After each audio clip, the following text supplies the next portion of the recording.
At 70 years old, I was still working hard doing handyman jobs to make ends meet while my adult children lived rent-free in my house. I never complained. After all, they were my family. But when my own daughter looked me in the eye and casually said, "Dad, your truck is an absolute embarrassment," something inside me finally snapped.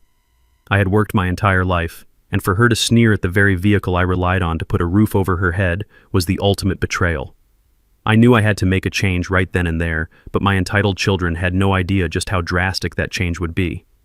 Before I continue this story, let me know where you are watching from in the comments below. Hit like and subscribe if you have ever had to stand up to family who underestimated your worth. My name is Ellis Freeman, and this is the story of how I taught my children the true cost of their arrogance. It was a Tuesday morning, the kind of summer day that was already suffocatingly hot by 10 o'clock. I was lying flat on my back against the concrete driveway, sliding under the chassis of my 2005 Ford F-15. Oh, my hands were coated in a thick, stubborn layer of black grease and motor oil. I was just tightening the last bolt on the oil pan, getting ready to head over to a neighbor's house to fix a busted plumbing line. That was my routine. To the outside world, and more importantly to my own children, I was just a tired old handyman scraping by on a meager pension and odd jobs. The driveway I was lying in belonged to a beautiful 6-bedroom house in a very upscale, quiet neighborhood. A house that I owned free and clear but allowed my daughter Camille and her husband Wyatt to live in without paying a single dime in rent. Suddenly the sharp, rhythmic clicking of expensive high heels echoed across the pavement, cutting through the peaceful morning air. I slid out from under the truck, wiping my forehead with the back of my forearm. Standing there was my daughter Camille, wearing a tailored designer pantsuit that cost more than most people make in a month. Beside her stood Wyatt, my son-in-law. Wyatt was a 35-year-old tech startup founder who loved to wear expensive blazers paired with pristine white sneakers. He looked down at me, his nose literally crinkling in disgust, as if the smell of honest hard work somehow offended his delicate sensibilities. He took a deliberate step back, making absolutely sure his expensive shoes did not come anywhere near the small puddle of oil on the concrete. "Ellis," Wyatt said, his voice dripping with that quiet, polite condescension he always used with me, "you are going to have to move this junk heap. Today." I slowly got to my feet, grabbing an old rag from the bumper to wipe the grease off my fingers. I looked at him, then at Camille. "Move it where?" I asked, keeping my voice perfectly steady. "Anywhere but here," Dad, Camille chimed in, crossing her arms defensively. "Wyatt is hosting a major pitch meeting this afternoon in the living room. He has 3 major angel investors coming over. They are flying in from Silicon Valley, and they are used to a certain standard. We cannot have this rusted-out monstrosity sitting in the driveway. It is a complete embarrassment." Wyatt sighed dramatically, adjusting his expensive watch. "Look, Ellis," he continued, intentionally emphasizing my first name instead of calling me Dad or Mr. Freeman. "These men are top-tier venture capitalists, very wealthy, very traditional in their expectations of what a successful founder looks like. If they pull up to my residence and see a dirty old handyman truck leaking oil on the pavers, it ruins the entire aesthetic. It makes me look desperate. It makes the neighborhood look cheap. Just take it to the public lot a few blocks away and walk back.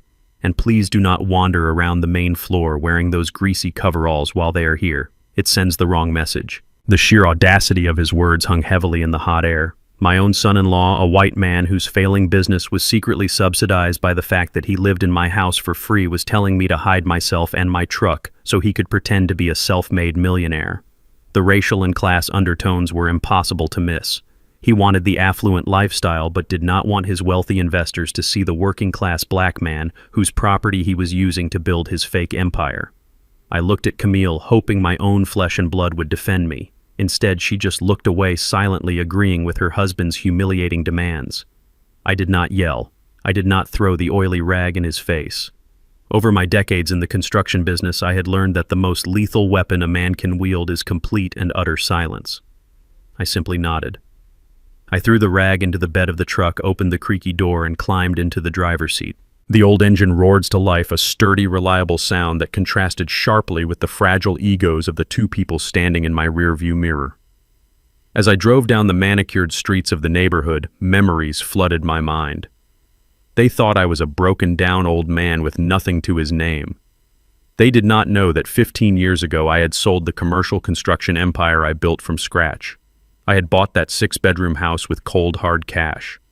I had established the Apex Trust, a financial fortress that held over $18 million. I chose to live simply continuing to do handyman work because it kept me grounded and allowed me to quietly donate the money I earned to local charities. I had kept my wealth a secret because I wanted my children to learn the value of hard work to build their own legacies, just like my late wife Nadine and I had done. But clearly that lesson had failed spectacularly. Instead of parking a few blocks away as instructed, I merged onto the highway and drove straight into the financial district downtown. I parked my battered, grease-stained truck right between two luxury sedans in front of the central bank. I walked through the heavy glass doors, still wearing my dirty coveralls. The security guard eyed me suspiciously, his hand resting on his belt, but my financial lawyer and trust manager, Mr. Bradley, practically tripped over his own feet, rushing out of his glass office to greet me. "Mr. Freeman," he said, his voice trembling with deference and respect. "It is an absolute honor to see you. Please come right into my office." I sat down in the plush leather chair across from his polished mahogany desk. Mr. Bradley nervously offered me a water, which I politely declined. I leaned forward, resting my rough, calloused hands on his pristine desk. "I need to open the Apex Trust files immediately," I told him, "and I need a full, detailed audit of every secondary account attached to my name." He scrambled to his computer, his fingers flying across the keyboard with panicked efficiency. Within moments, the screens displayed a dizzying array of numbers. My $18 million sat safely in various diversified portfolios. But as we scrolled down to the supplementary credit accounts, the ones I kept open with strict limits just for absolute emergencies to help my children, my blood ran cold. "Mr. Freeman," the lawyer said, adjusting his glasses, looking incredibly uncomfortable. "Are you aware of this recent transaction? A secondary card under the name of your son Kendall was just charged $12,000. $12,000, I repeated, my voice dangerously quiet. "For what?" Mr. Bradley pulled up the merchant details, swallowing hard. "It appears to be an exclusive ski resort and luxury chalet rental in Aspen, Colorado. The charge was authorized by Kendall and his wife Chelsea just 3 hours ago." I stared at the glowing screen, the betrayal washing over me in cold waves. My lazy son and his entitled white wife were funding a lavish winter getaway on my dime, stealing from me while claiming they could barely afford groceries. Meanwhile, my daughter and her arrogant husband were actively trying to hide my existence in my own home. I had spent years being the silent provider, the patient father, the invisible safety net. But the time for silent generosity was officially over. It was time to close the bank. Mr. Bradley sat completely still behind his massive mahogany desk. A bead of sweat formed at his temple as the glowing monitor reflected his panicked expression.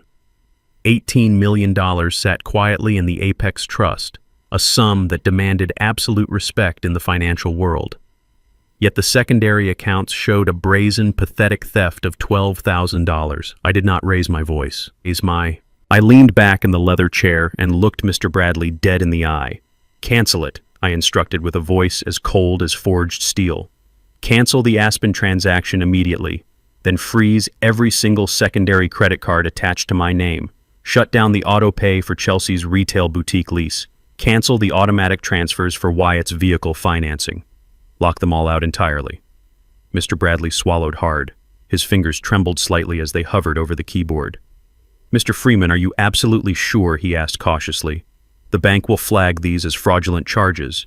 The abrupt halt on the commercial lease and the auto loans will trigger immediate default protocols. Collections will act within 24 hours. "I am fully aware of how a default protocol works, Mr. Bradley," I replied. "Execute the order. Do not notify them under any circumstances. Let the automated system handle the rest." He nodded rapidly and hit the final key. The financial lifeline was officially severed.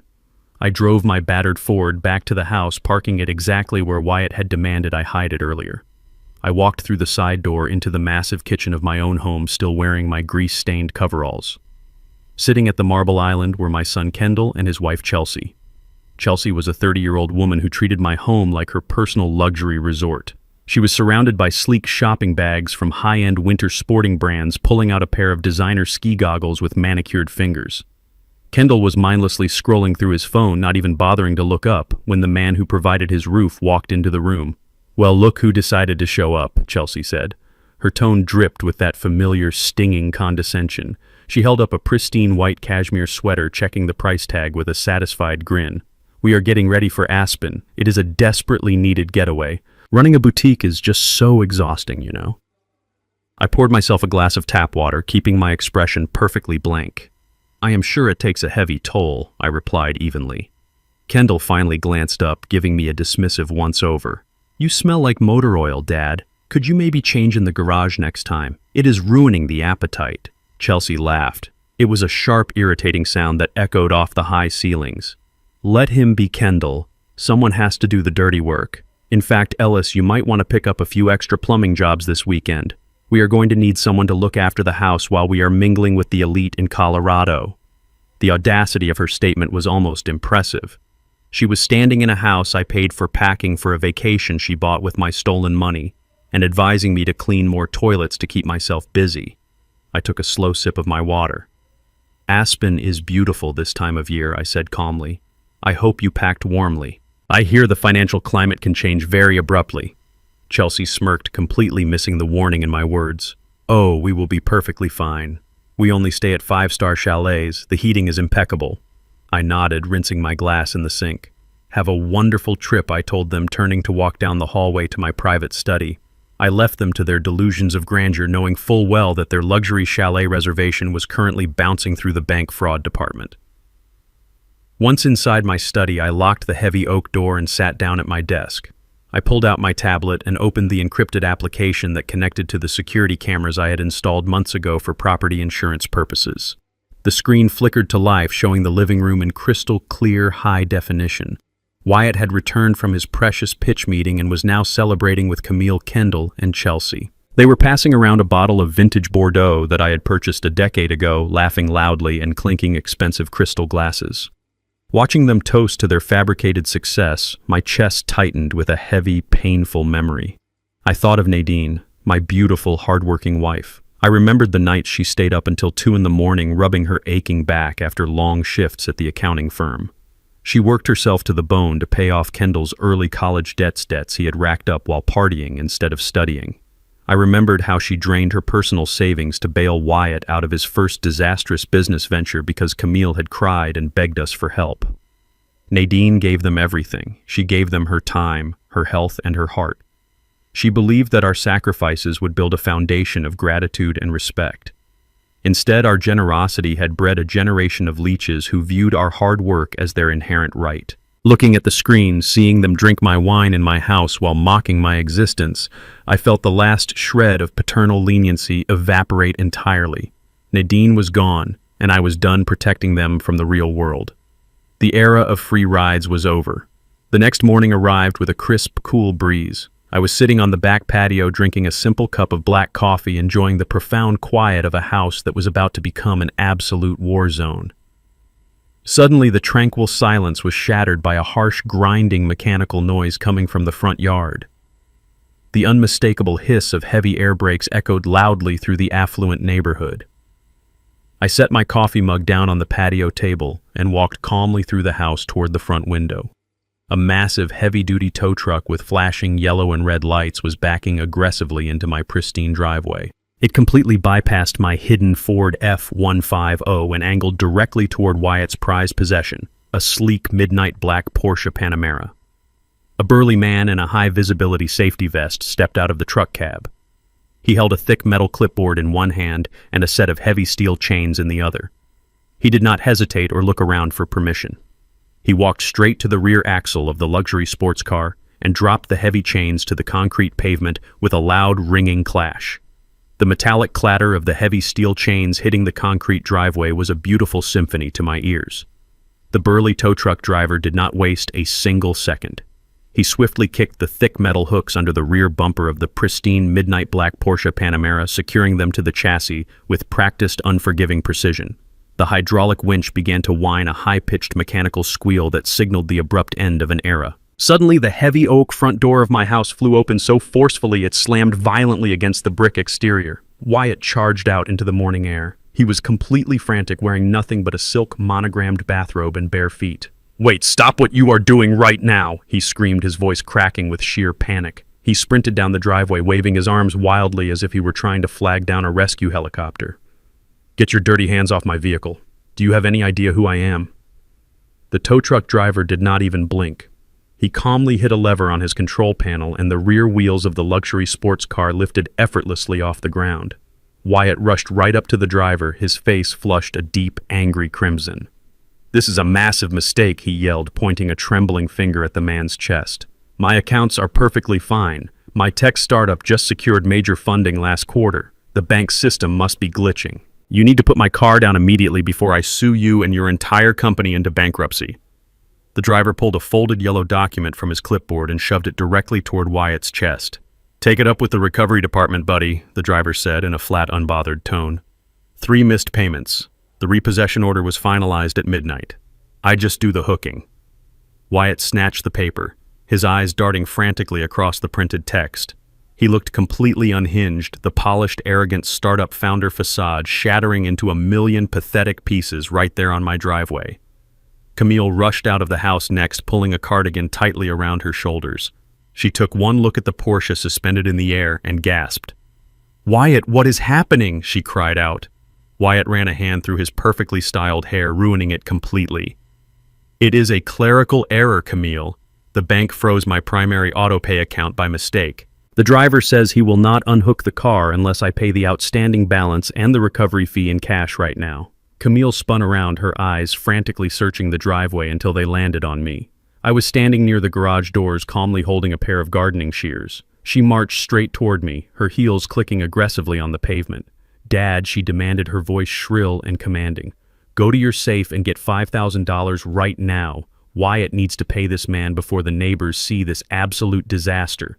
Do it quickly." I looked at my daughter. The sheer entitlement radiating from her posture was breathtaking. She did not ask nicely. She ordered me. She expected me to instantly produce thousands of dollars to cover her husband's failure, all while standing in the driveway of the house they lived in for absolutely free. I slowly shook my head, keeping my expression entirely neutral. "I cannot do that, Camille," I said quietly. Her eyes narrowed into angry slits. "What do you mean you cannot do that? You always have emergency cash stashed away for rainy days." "Go get it. We will pay you back when the bank fixes this ridiculous error." I let out a dry, raspy chuckle. "Camille, I am just a handyman," I replied, echoing the exact insulting sentiment they had thrown in my face just the day before. Where on earth would I get $5,000 in cash? I fix leaky pipes and patch drywall for a living. You and Wyatt are the successful ones in this family. Surely an elite tech founder has a few $1,000s lying around for a minor emergency. Camille stared at me, her mouth opening and closing like a fish out of water. She was completely paralyzed by my refusal. Wyatt jogged over his silk robe, flapping in the breeze, completely abandoning his superior attitude. "Ellis, please!" He begged, the condescension entirely gone from his voice, replaced by raw, humiliating desperation. "I need that car. My angel investors are expecting me to drive to a lunch meeting at the country club tomorrow afternoon. I cannot show up in a standard rideshare. It ruins my entire image." I looked down at his bare feet on the concrete, then up to his panicked, bloodshot eyes. "Maybe you can borrow my truck," I suggested smoothly. "It runs perfectly fine and it is fully paid off." Wyatt turned pale suddenly, realizing that the old black man he had so casually insulted 24 hours ago was currently his only lifeline, and that lifeline had just been permanently severed. The loud commotion had not gone unnoticed. Across the street, Mrs. Higgins had stopped watering her petunias and was openly staring at the scene unfolding. 2 doors down, Mr. Vance paused his morning jog, pulling out his smartphone to blatantly record the spectacle. Wyatt noticed the audience and visibly shrank into himself. The arrogant, untouchable startup CEO was standing barefoot in the street, watching his ultimate status symbol get hauled away by a blue-collar worker he would usually ignore.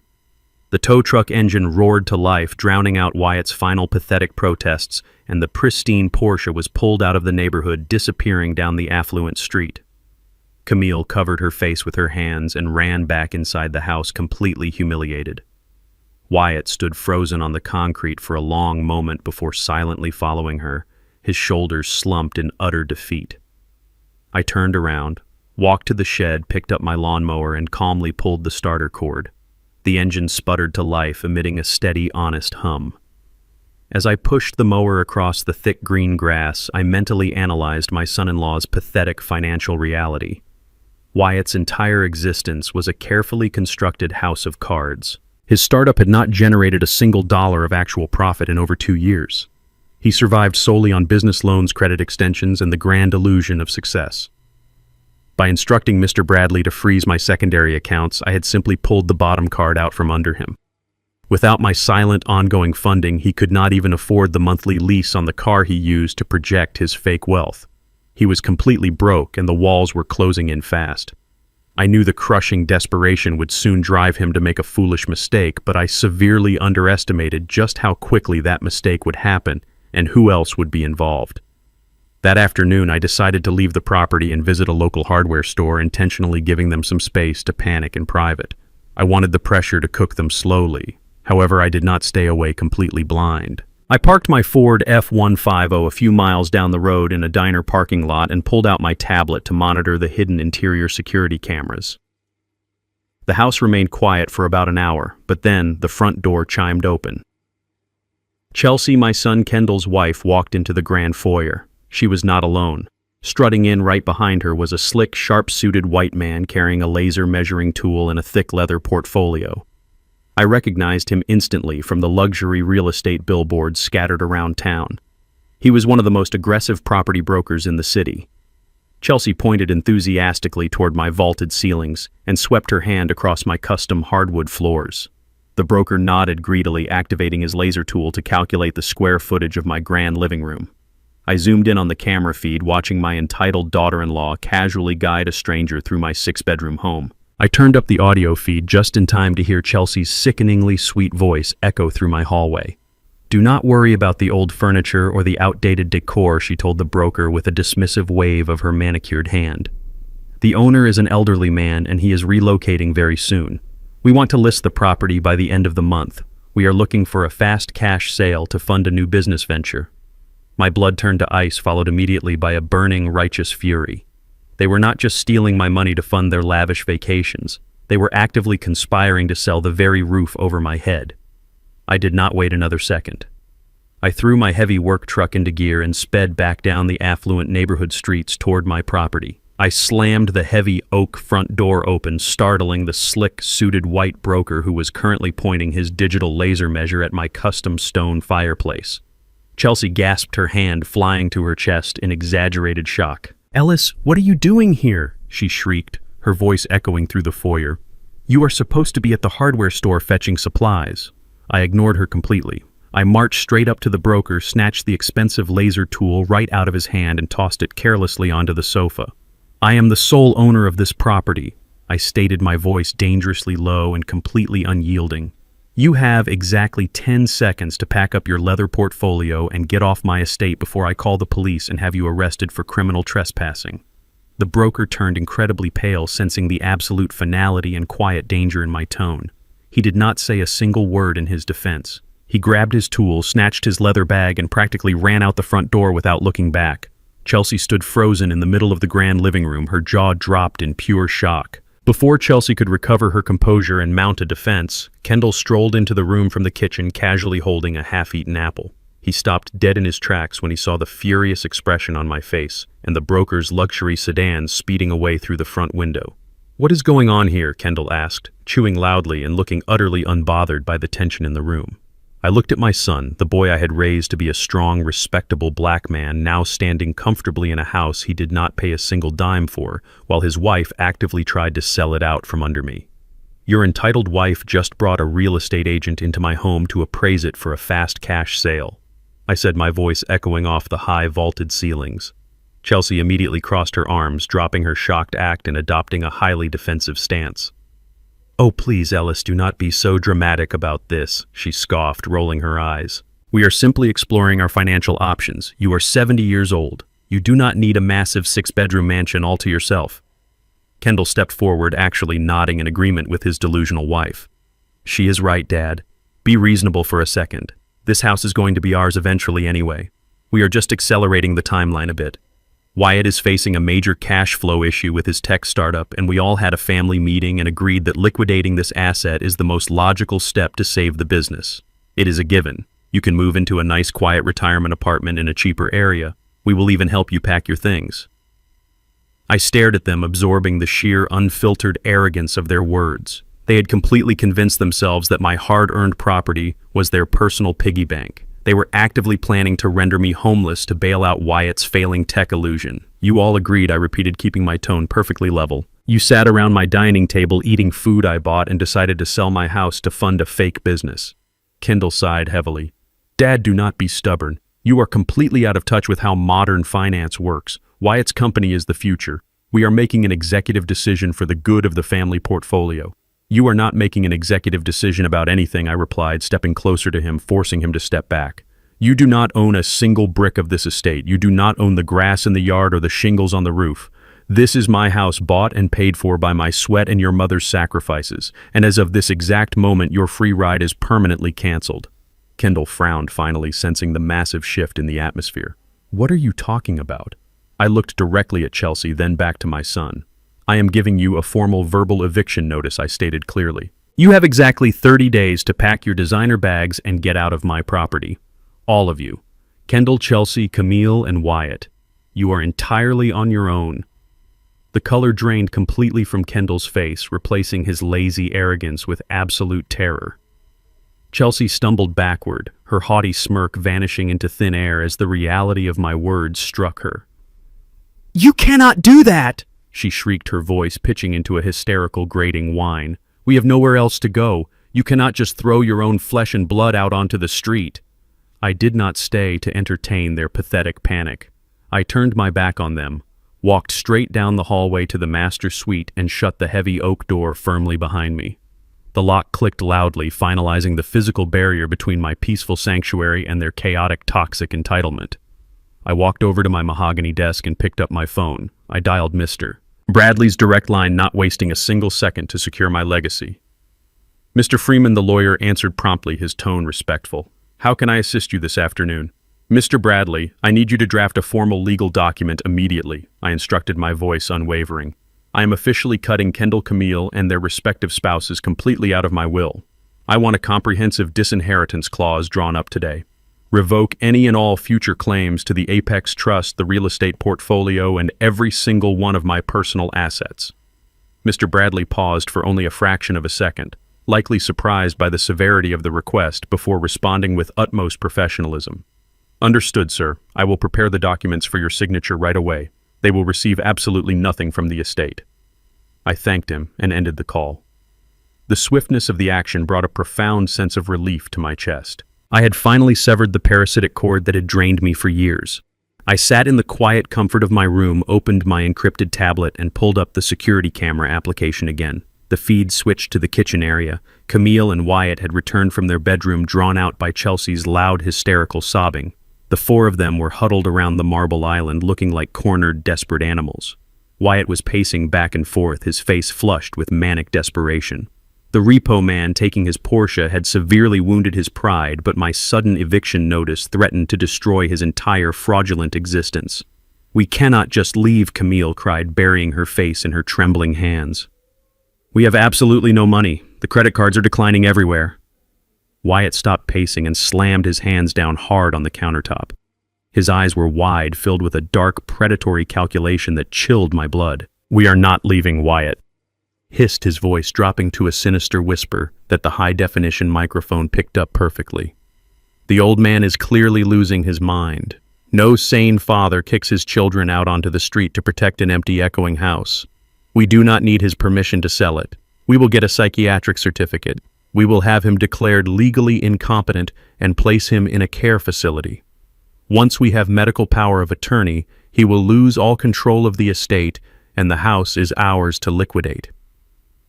The very next evening, the stifling tension in my house inexplicably vanished, replaced by the rich, savory aroma of roasted lamb and garlic herbs. I walked into the formal dining room and found the long mahogany table set with our best china. Camille was wearing a floral apron over her designer clothes, pouring red wine with a bright, entirely fabricated smile. Dad, she said, her voice dripping with artificial sweetness. We want to apologize for how things escalated yesterday. We know we overstepped and we just want to have a peaceful family dinner. Wyatt stood near the wine rack, looking overly relaxed in a crisp button-down shirt. He gestured to a white man in his late 50s sitting at the head of the table. The man wore a tweed jacket and had sharp, calculating eyes that immediately began scanning my posture and demeanor. "Ellis," Wyatt said smoothly. "This is a dear colleague of mine, Dr. Vance. He was in town for a conference, and we thought it would be wonderful for him to join us." I looked at the man, recognizing the predatory glint in his eyes. The trap was set. We took our seats around the table. The clinking of silverware against expensive china felt like a ticking clock. Dr. Vance did not waste any time with polite small talk.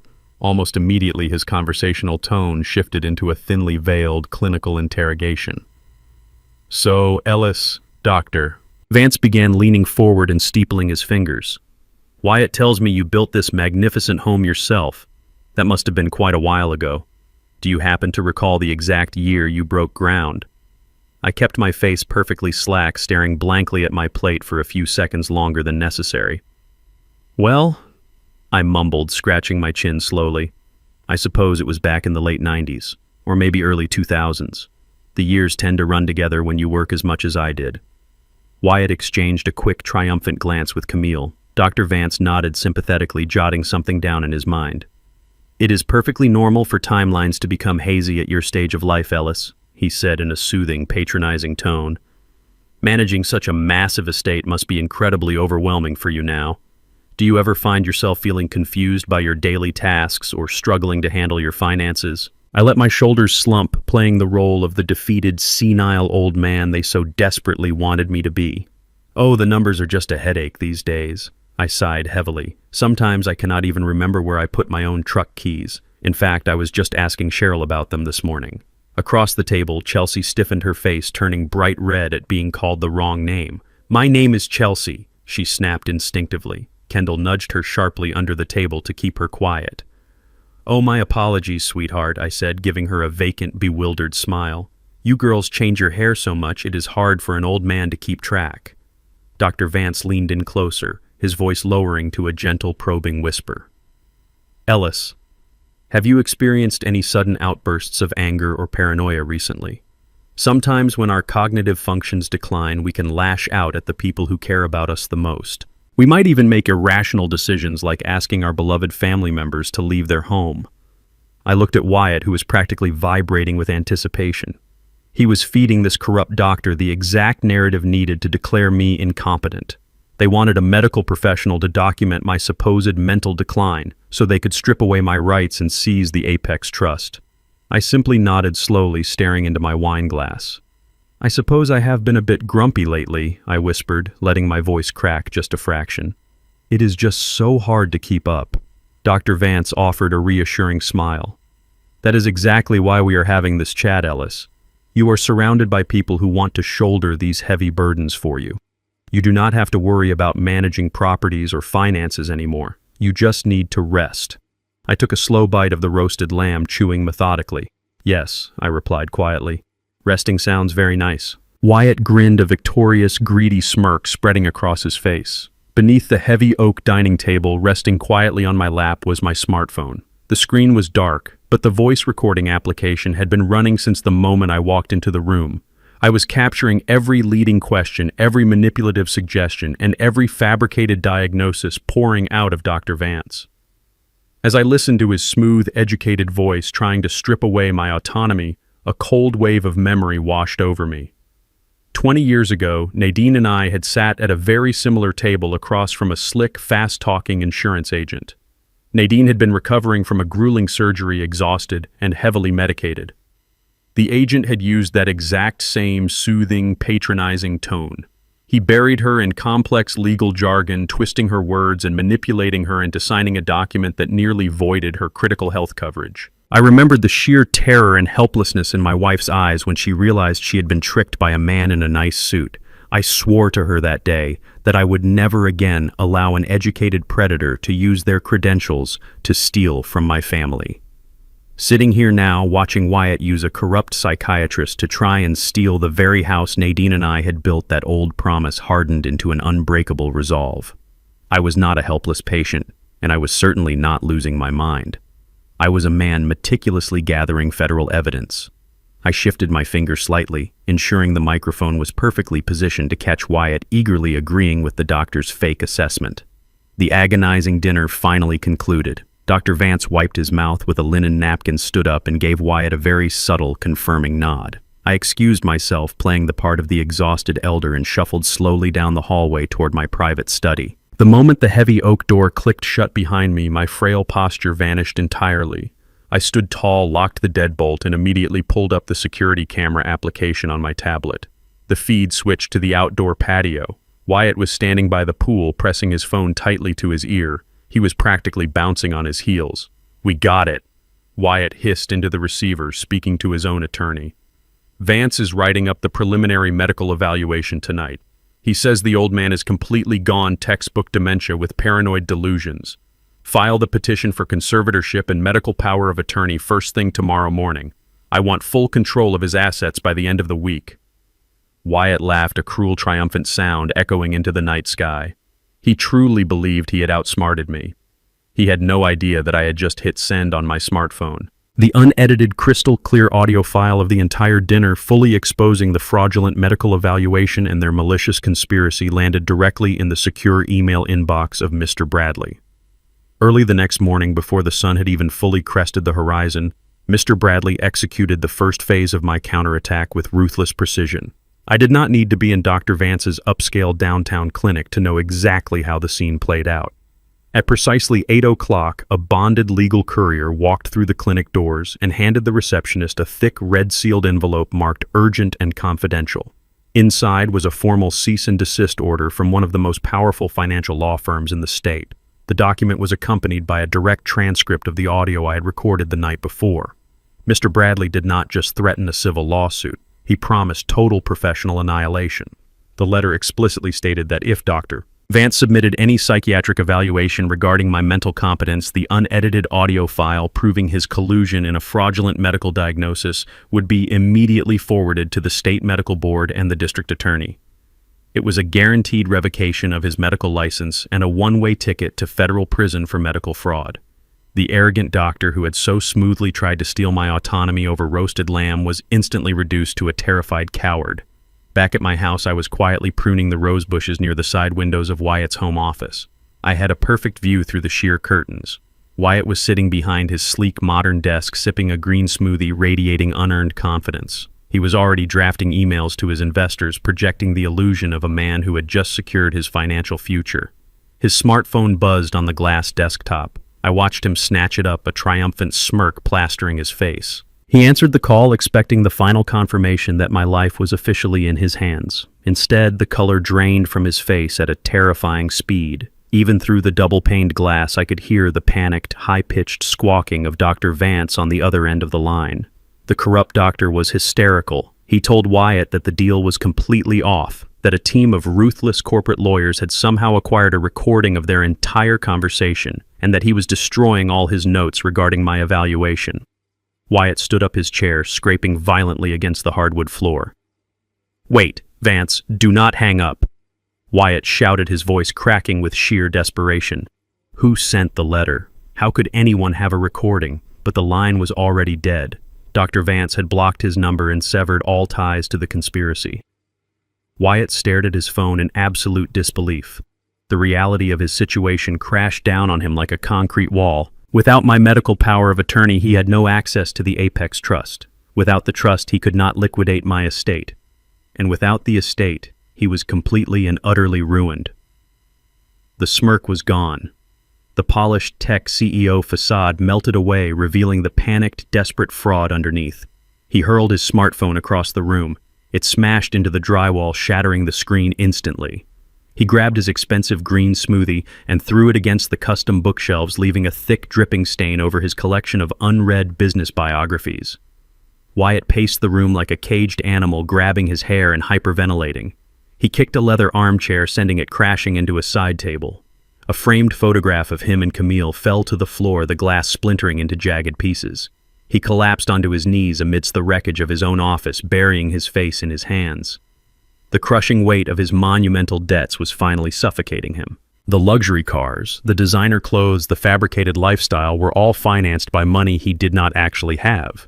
He had built his entire identity on a mountain of high-interest business loans, and the lenders were rapidly closing in. I stood in the garden meticulously trimming a dead branch from a rose bush, feeling a profound sense of calm. I was not shocked by his violent outburst. I was merely watching the inevitable consequences of his own boundless greed. Through my ongoing consultations with Mr. Bradley, I knew the exact mathematical reality of Wyatt's desperation. His highly publicized tech startup, which he endlessly bragged about to anyone who would listen, was a complete financial disaster. He was burning through capital at an astonishing rate, funding his extravagant lifestyle instead of developing actual software. According to the discreet financial audit Mr. Bradley had run, Wyatt was currently $2 million in the red. He needed a minimum injection of $2 million by the end of the month just to satisfy his primary creditors, make payroll for his skeletal staff, and avoid forced corporate bankruptcy. $2 million. It was a sum he could not possibly raise on his own, especially with his credit cards currently declining at local grocery stores, thanks to my total financial freeze. Watching him sob on the floor of his office, surrounded by broken glass and spilled green juice, I felt no pity. He had looked at a 70-year-old black man who had worked his entire life and saw nothing but a target to be exploited. He had actively tried to lock me in a psychiatric ward to steal my home. His suffering was entirely self-inflicted, and the pressure was pushing him exactly where I wanted him to go. He was out of legal options, which meant he would soon resort to illegal ones. By late afternoon, the desperation had fully consumed him. I told Camille I was going to the hardware store to pick up some heavy-duty pipe sealant, making sure they both knew the house would be empty for at least an hour. I drove away, but immediately pulled over 3 blocks down and opened my encrypted tablet. The security feed from my master bedroom blinked onto the screen. I watched as my bedroom door slowly creaked open. Wyatt slipped inside, glancing nervously over his shoulder. He moved with the frantic, jerky motions of a cornered thief. He bypassed my dresser and went straight for the walk-in closet, heading directly to the heavy steel floor safe tucked in the back corner. I had anticipated this exact maneuver. I had intentionally changed the combination the day prior to something a desperate, arrogant man would easily guess. Nadine's birth year. Wyatt punched the 4 digits into the keypad with trembling fingers. The green light flashed. The heavy steel door clicked open. He dropped to his knees, frantically digging through the organized folders. He bypassed the old photographs and the sentimental trinkets, his greedy hands searching for the real prize. He pulled out a thick manila envelope and opened it. Inside was my original Social Security card and the physical, unencumbered deed to the 6-bedroom house. Wyatt clutched the documents to his chest, his eyes wide with a manic, dangerous relief. He had no idea he had just stepped directly into a federal trap. I sat in the cab of my old Ford F-150, the vinyl seat warm against my back, waiting in the parking lot of the hardware store. The engine idled quietly, providing a steady, comforting rumble. Suddenly, my smartphone vibrated sharply in the cup holder. It was not a text message from a neighbor or an email from a supplier. It was an encrypted, high-priority alert from my advanced credit monitoring service. The screen flashed red, indicating a hard inquiry had just been made against my Social Security number. I tapped the notification, watching the detailed report unfold in real time. Someone was actively initiating a massive commercial mortgage application, attempting to leverage the deed of my 6-bedroom estate as primary collateral. The requested amount was exactly $2 million. The applicant listed on the preliminary digital paperwork was Wyatt, but the guarantor signature processing through the system was a forged digital copy of my own name. He had taken the documents from my safe and immediately driven to a predatory lending firm desperate enough to commit identity theft right out in the open. I stared at the screen, a cold, hard smile forming on my face. A normal man would have immediately dialed emergency services. A normal father would have rushed home, kicked down the door, and demanded the stolen documents back while threatening police involvement. But I was not a normal man, and I was far past the point of simple parental discipline. If I stopped him now, Wyatt could easily spin the narrative. He would hire a sleazy defense attorney and claim it was a mere misunderstanding, a desperate attempt by a son-in-law trying to manage the family portfolio. He might get a slap on the wrist, a misdemeanor charge, or a suspended sentence. That was completely unacceptable. I wanted him destroyed legally and financially beyond any hope of recovery. I picked up my phone and dialed Mr. Bradley's direct line. The lawyer answered on the second ring. "Mr. Freeman, is everything all right?" he asked, his tone immediately shifting into high alert. "Mr. Bradley," I said, keeping my voice steady and completely devoid of emotion. "My son-in-law has just initiated a $2 million commercial loan using my stolen Social Security number and the deed to my primary residence. He is forging my signature as we speak. I heard the sharp intake of breath on the other end of the line. Sir, I will contact the authorities and the fraud department of that lending institution immediately. We can halt the transaction before any documents are legally bound. Mr. Bradley stated, the sound of his keyboard clacking rapidly in the background. No, I commanded, my voice cutting through his panic like a blade. Do absolutely nothing to stop the approval process. Let the bank approve that $2 million loan. Mr. Bradley stopped typing. The silence on the line was thick with absolute confusion. Mr. Freeman, with all due respect, that is highly dangerous. If that loan is approved and he secures the funds, he is putting a massive lien on your property. You could be held liable for millions. I let out a low, dry chuckle. Mr. Bradley, you and I both know that commercial lending across state lines, utilizing digital signatures and electronic fund transfers, elevates this from a simple local theft to a severe federal crime. It becomes wire fraud. It becomes aggravated identity theft. I want him to sign his name on those federal documents. I want the approval to go through the system. Once he legally binds himself to a fraudulent $2 million federal transaction, he is not looking at local probation. He is looking at a mandatory minimum sentence in a federal penitentiary. Just ensure our legal team is monitoring the wire transfers so the money never actually moves. Let him hang himself. I could practically hear the lawyer smiling on the other end of the connection. Understood, Mr. Freeman. It is a brilliant, albeit ruthless strategy. We will monitor the underwriting process. We will allow the approval to clear the initial stages so the criminal liability is permanently locked in. I ended the call and put my truck into gear. The trap was set and the bait was incredibly sweet. By the time I returned home and parked my truck in the driveway, the atmosphere inside the house had completely transformed. The suffocating panic that had gripped Wyatt for the past 48 hours was entirely gone. I walked through the kitchen door and found him standing by the marble island, popping the cork on a $200 bottle of champagne. Camille was clapping her hands, her designer rings sparkling under the pendant lights. He had received the preliminary approval email from the predatory lending firm. In his delusional, arrogant mind, he was a certified genius who had just outsmarted the system and secured his failing company's future. Ah, Ellis Wyatt said, his chest puffed out, the condescending smirk firmly back on his face. He did not offer me a glass. It looks like the universe rewards true visionaries after all. My startup just secured a massive bridge loan. We are fully funded for the next development phase. I am ordering a new sports car tomorrow morning to replace the one your bank glitch temporarily inconvenienced. Camille leaned against his shoulder, giving me a pitying look. See, Dad, she said, her tone dripping with fake sympathy. You worried over absolutely nothing. Wyatt knows exactly what he is doing. He is a master of finance. You can go back to fixing toilets and let the real businessmen handle the big numbers. I simply nodded, walking past them to grab a bottle of water from the fridge. I watched Wyatt pull out his phone and immediately begin booking a lavish celebration dinner at the most expensive steakhouse in the city. He was spending imaginary money, completely blind to the federal noose tightening around his neck. However, the arrogant celebration was drastically short-lived. 2 days later, while I was fixing a loose hinge on the front porch, I heard Wyatt screaming obscenities inside his home office. The lending firm had indeed approved the fraudulent $2 million commercial loan, firmly locking in his federal crime.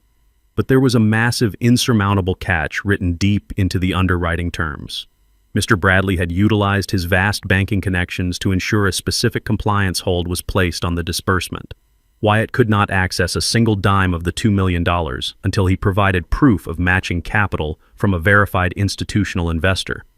The bank required a lead venture capital firm to validate the startup's worth before they released the wire transfer.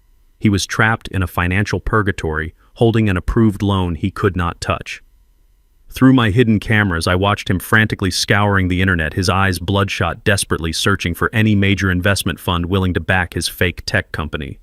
He needed a whale, and he needed it fast. His manic typing suddenly stopped. He stared at his monitor, a wide, desperate grin spreading across his face. He had found a massive anonymous private equity fund known for making aggressive investments in local startups. He printed the contact page, completely unaware that the billionaire entity he was about to solicit for his salvation was the Apex Trust. He was officially hunting my own company. Wyatt spent the next 12 hours locked inside his home office, frantically crafting the perfect pitch to the Apex Trust.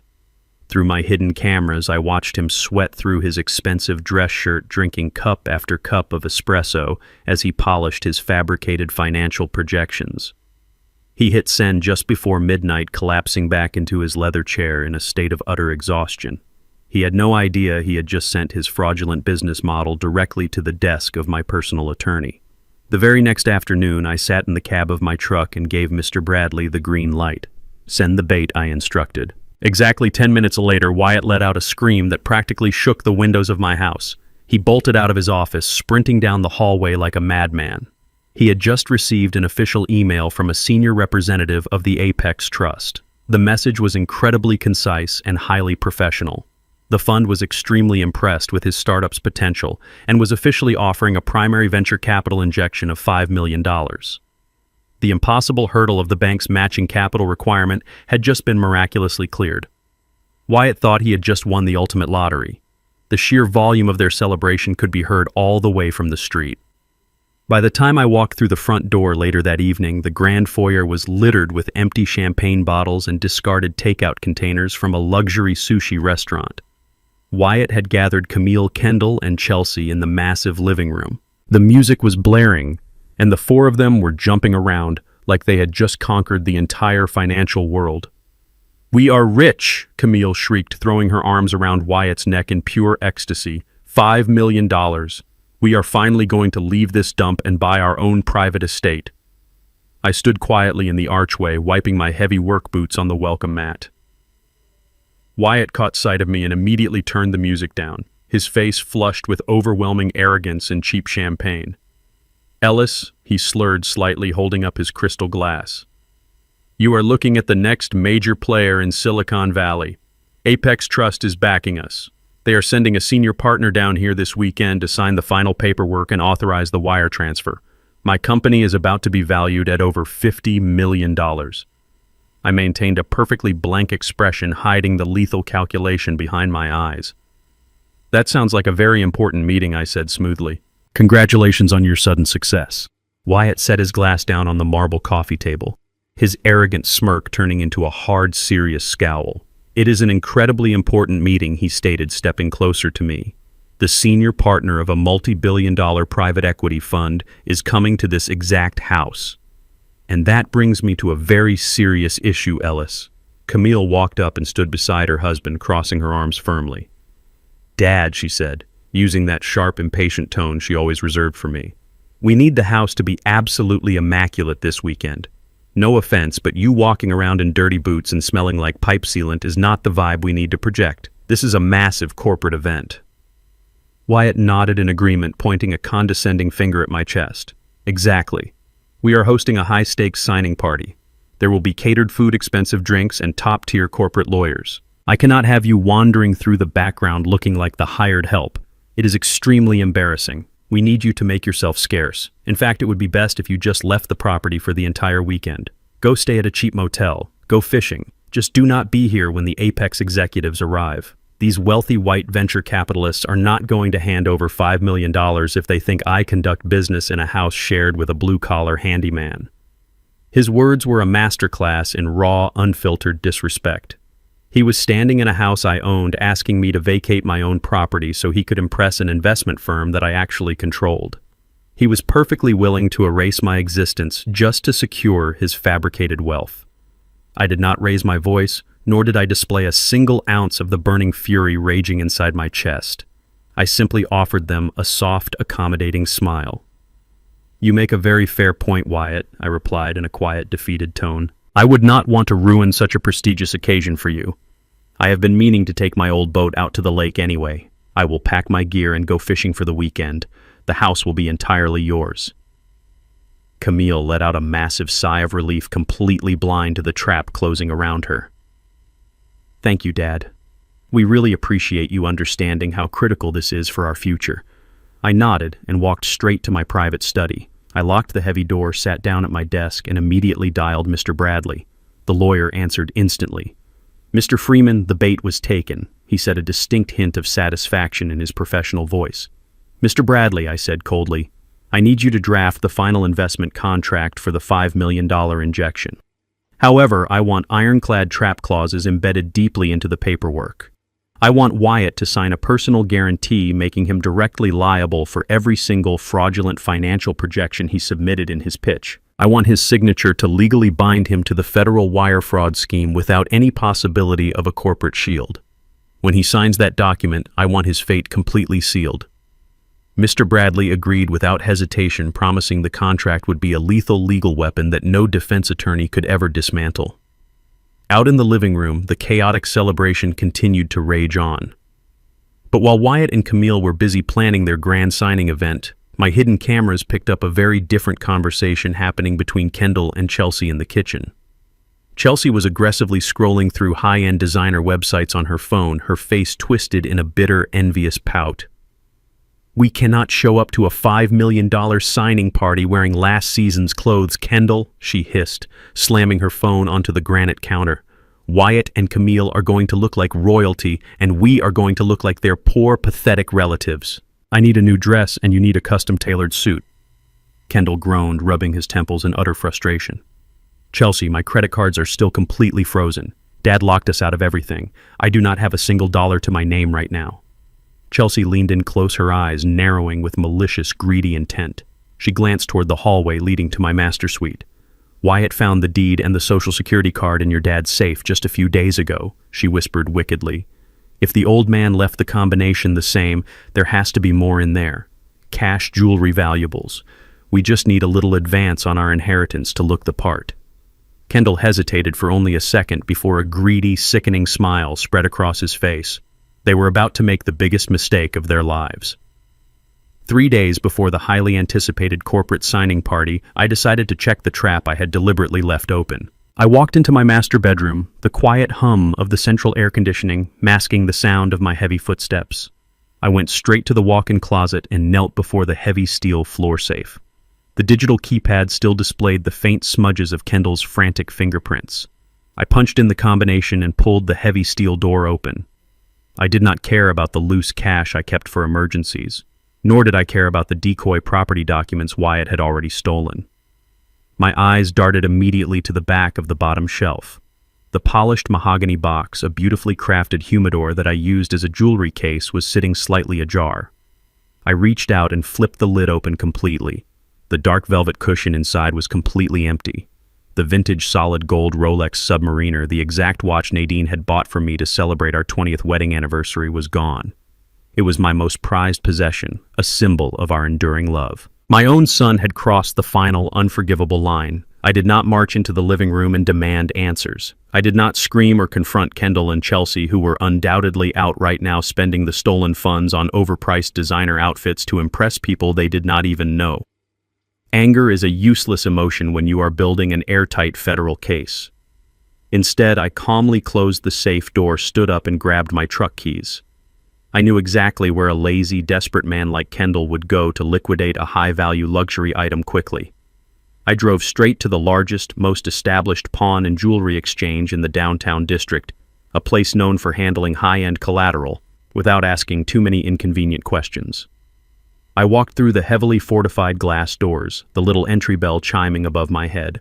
The owner, a shrewd older white man named Victor, was inspecting a diamond ring behind the reinforced display counter. I approached the counter, my face entirely devoid of emotion. Victor looked up, taking in my faded coveralls and scuffed work boots, likely assuming I was there to pawn some old power tools for quick cash. "Can I help you, buddy?" Victor asked, his tone polite but incredibly dismissive. I placed both of my hands flat on the glass counter. "Yesterday afternoon, a black man in his early 30s came in here," I said, keeping my voice dangerously low and steady. "He was wearing designer clothes and acting highly erratic. He sold you a solid gold vintage Rolex Submariner with a custom engraving on the back casing that reads, 'To Ellis, forever building together. Love, Nadine.'" Victor froze instantly. His professional, arrogant demeanor slipped and a flash of genuine panic crossed his eyes. He instantly realized he had just purchased a stolen, highly traceable luxury watch. "Look, I run a legitimate business here," Victor stammered, taking a quick step back from the counter. "We check government identification for every single transaction over $500. I assure you everything was done entirely by the book." I pulled my driver license out of my wallet and slid it across the glass. The engraving bears my name. The watch belongs to me. It was stolen from my personal safe yesterday. Now we can handle this quietly, or I can have my legal team and the local police department shut your entire operation down pending a grand theft investigation. Victor swallowed hard, staring at my identification. He quickly tapped his computer keyboard, bringing up the recent transaction logs. He turned the monitor slightly so I could see the glowing screen. The man who brought it in showed a valid state identification. The name on the file is Kendall Freeman. He told me it was an early inheritance gift from his father. Victor let out a heavy sigh, running a nervous hand over his face. He accepted $8,000 in cash for it. $8,000 for a pristine timepiece easily valued at over $30,000 on the vintage market. Kendall was not only a thief, but an incredibly foolish one. He had sold a priceless family heirloom for pennies on the dollar just to buy a bespoke suit and a cocktail dress for a fake corporate party. I reached into my pocket and pulled out my heavily restricted secondary debit card, the one linked directly to my primary operating account that my greedy children knew absolutely nothing about. I will buy it back right now for the exact $8,000 you gave him, plus a $2,000 convenience fee for your trouble, I told Victor without blinking. However, I require the original transaction receipt bearing my son's signature, and I need a digital copy of your security camera footage from yesterday afternoon showing him physically completing the fraudulent transaction at this exact counter. Victor did not hesitate for a single second. He swiped my card, processed the transaction, and retreated rapidly to his back office. 10 minutes later, he returned with a sealed white envelope containing the printed receipt and a small flash drive. He also handed me the mahogany box containing my gold Rolex. I opened the box, verifying the familiar heavy weight and running my thumb over the engraved words from my late wife. As I secured the watch around my wrist, I felt a profound, chilling shift deep within my chest. Whatever lingering, irrational hope I had held on to regarding my son completely evaporated into thin air. The final drop of paternal affection, the instinct to protect my own blood, was officially erased. Kendall was no longer my son. He was just another common criminal who had made the fatal mistake of stealing from the wrong man. I walked out of the pawn shop and got back into my old truck. The heavy steel door slammed shut, sealing me inside the quiet, isolated cab. I did not start the engine right away. I pulled out my encrypted smartphone and bypassed Mr. Bradley altogether. I dialed a direct, secure line that my lawyer had established for me just a few days prior. The phone rang only twice before a sharp, authoritative voice answered. "Special Agent Carter," the voice said crisply. "Agent Carter, this is Ellis Freeman," I replied, staring blankly through the windshield at the bustling city street. "I have the security footage and the signed transaction receipt proving grand theft of a luxury asset by Kendall Freeman. This is in addition to the fraudulent $2 million commercial mortgage application currently processing under Wyatt's name across state lines." Agent Carter let out a slow, steady breath. "That is the final piece of the puzzle, Mr. Freeman. We have wire fraud, aggravated identity theft, and grand larceny all fully documented. You have handed us an airtight federal prosecution." I started my truck, the engine roaring to life with a fierce, vindicating power that shook the chassis. "Good," I stated coldly. "The fabricated signing party is scheduled for this Saturday night at the Grand Plaza Hotel. I want your team in position. Prepare the arrest warrants. We are taking them all down." Early Thursday morning, a mobile notary pulled into my driveway. Wyatt answered the door wearing a crisp, bespoke suit purchased with the money Kendall had stolen from my safe. He ushered the notary into the formal dining room, completely unaware that the very chandelier above his head concealed a high-definition camera. I stood in the kitchen, wiping down the marble countertops with a damp sponge playing the role of the invisible help. Wyatt confidently slid the $2 million commercial mortgage agreement across the table. The notary, a tired-looking woman who just wanted to get her stamp and leave, pointed to the guarantor line. Wyatt did not hesitate for a single second. He picked up his expensive fountain pen and forged my signature with practiced, terrifying ease. He handed the document back legally, sealing his own fate. The notary stamped the thick stack of papers, packed her leather bag, and walked out the front door. Wyatt let out a loud, triumphant whoop, aggressively pumping his fist in the air. He had just legally bound himself to a massive federal crime, and he was celebrating like he had won the lottery. I walked into the living room, a heavy cardboard box in my hands, silently packing away my personal books and framed photographs. Camille and Chelsea were sitting on the plush sofas sipping sparkling water and directing a team of event planners. The workers, mostly young black men and women, were carrying heavy floral arrangements and staging equipment for the upcoming pre-party photo shoot. Chelsea snapped her fingers aggressively at a young man carrying a massive centerpiece. "Put that over there and be careful," she barked, her voice dripping with extreme condescension. "Do not scuff the hardwood floors. These are expensive, and I highly doubt your minimum wage paycheck can cover the damages." The young man tightened his jaw but remained silent, setting the flowers down exactly where she demanded. I felt a familiar protective anger rise in my chest, but I kept my face perfectly neutral. Camille turned her attention to me, eyeing my cardboard box with obvious relief. "Good. You are finally packing," she said, crossing her legs. "The catering team is arriving tomorrow to prep the kitchen for Saturday, and we really need you out of the way, Dad. We cannot have you bumping into the event staff in those dirty clothes. You are just going to confuse them." Wyatt strolled into the room holding his freshly stamped fraudulent mortgage documents. He looked at my box and smirked. "It is for the best, Ellis. You are going to love the lake. Just take your truck and enjoy the peace and quiet. We will handle the high-level corporate interactions here. You just focus on relaxing and staying out of sight." Kendall walked down the stairs wearing his brand-new tailored suit, adjusting his expensive cufflinks. He looked at me carrying the box out of my own home and did not show a single ounce of remorse. In fact, he looked proud of himself. "Have a good fishing trip, Dad," he said smoothly. "Make sure you pack enough bait." I picked up my box, looking at my daughter, my son, and the two arrogant spouses they had brought into my life. "I will be completely out of your hair by tomorrow morning," I assured them in a quiet, defeated tone. "I hope your big signing party is everything you deserve." Chelsea let out a sharp, mocking laugh. "Oh, it will be Ellis. We are ascending to a completely different tax bracket. The people attending this event at the Grand Plaza are the true elite of the city. You would not even know how to speak to them without embarrassing us." I nodded slowly, walking toward the front door. "Have a wonderful time ascending, Chelsea," I replied. I carried the heavy box out to the driveway and loaded it into the back of my Ford F-150. I was not packing to move out of my own home. I was packing the final physical copies of the financial ledgers, the pawn shop receipts, and the encrypted flash drives. The trap was fully loaded. I drove straight past the lake route and headed directly to the Federal Building downtown. I carried my cardboard box through the metal detectors and took the elevator up to the highly secure floor. Mr. Bradley and Special Agent Carter were waiting for me in a sterile, windowless conference room. I placed the box on the cold metal table. "Here is everything," I stated firmly. "The forged mortgage documents Wyatt just signed this morning have already been processed by the bank digital system. The pawn shop receipt for the stolen Rolex is in the red folder. The camera footage of Kendall committing grand theft is on the encrypted drive."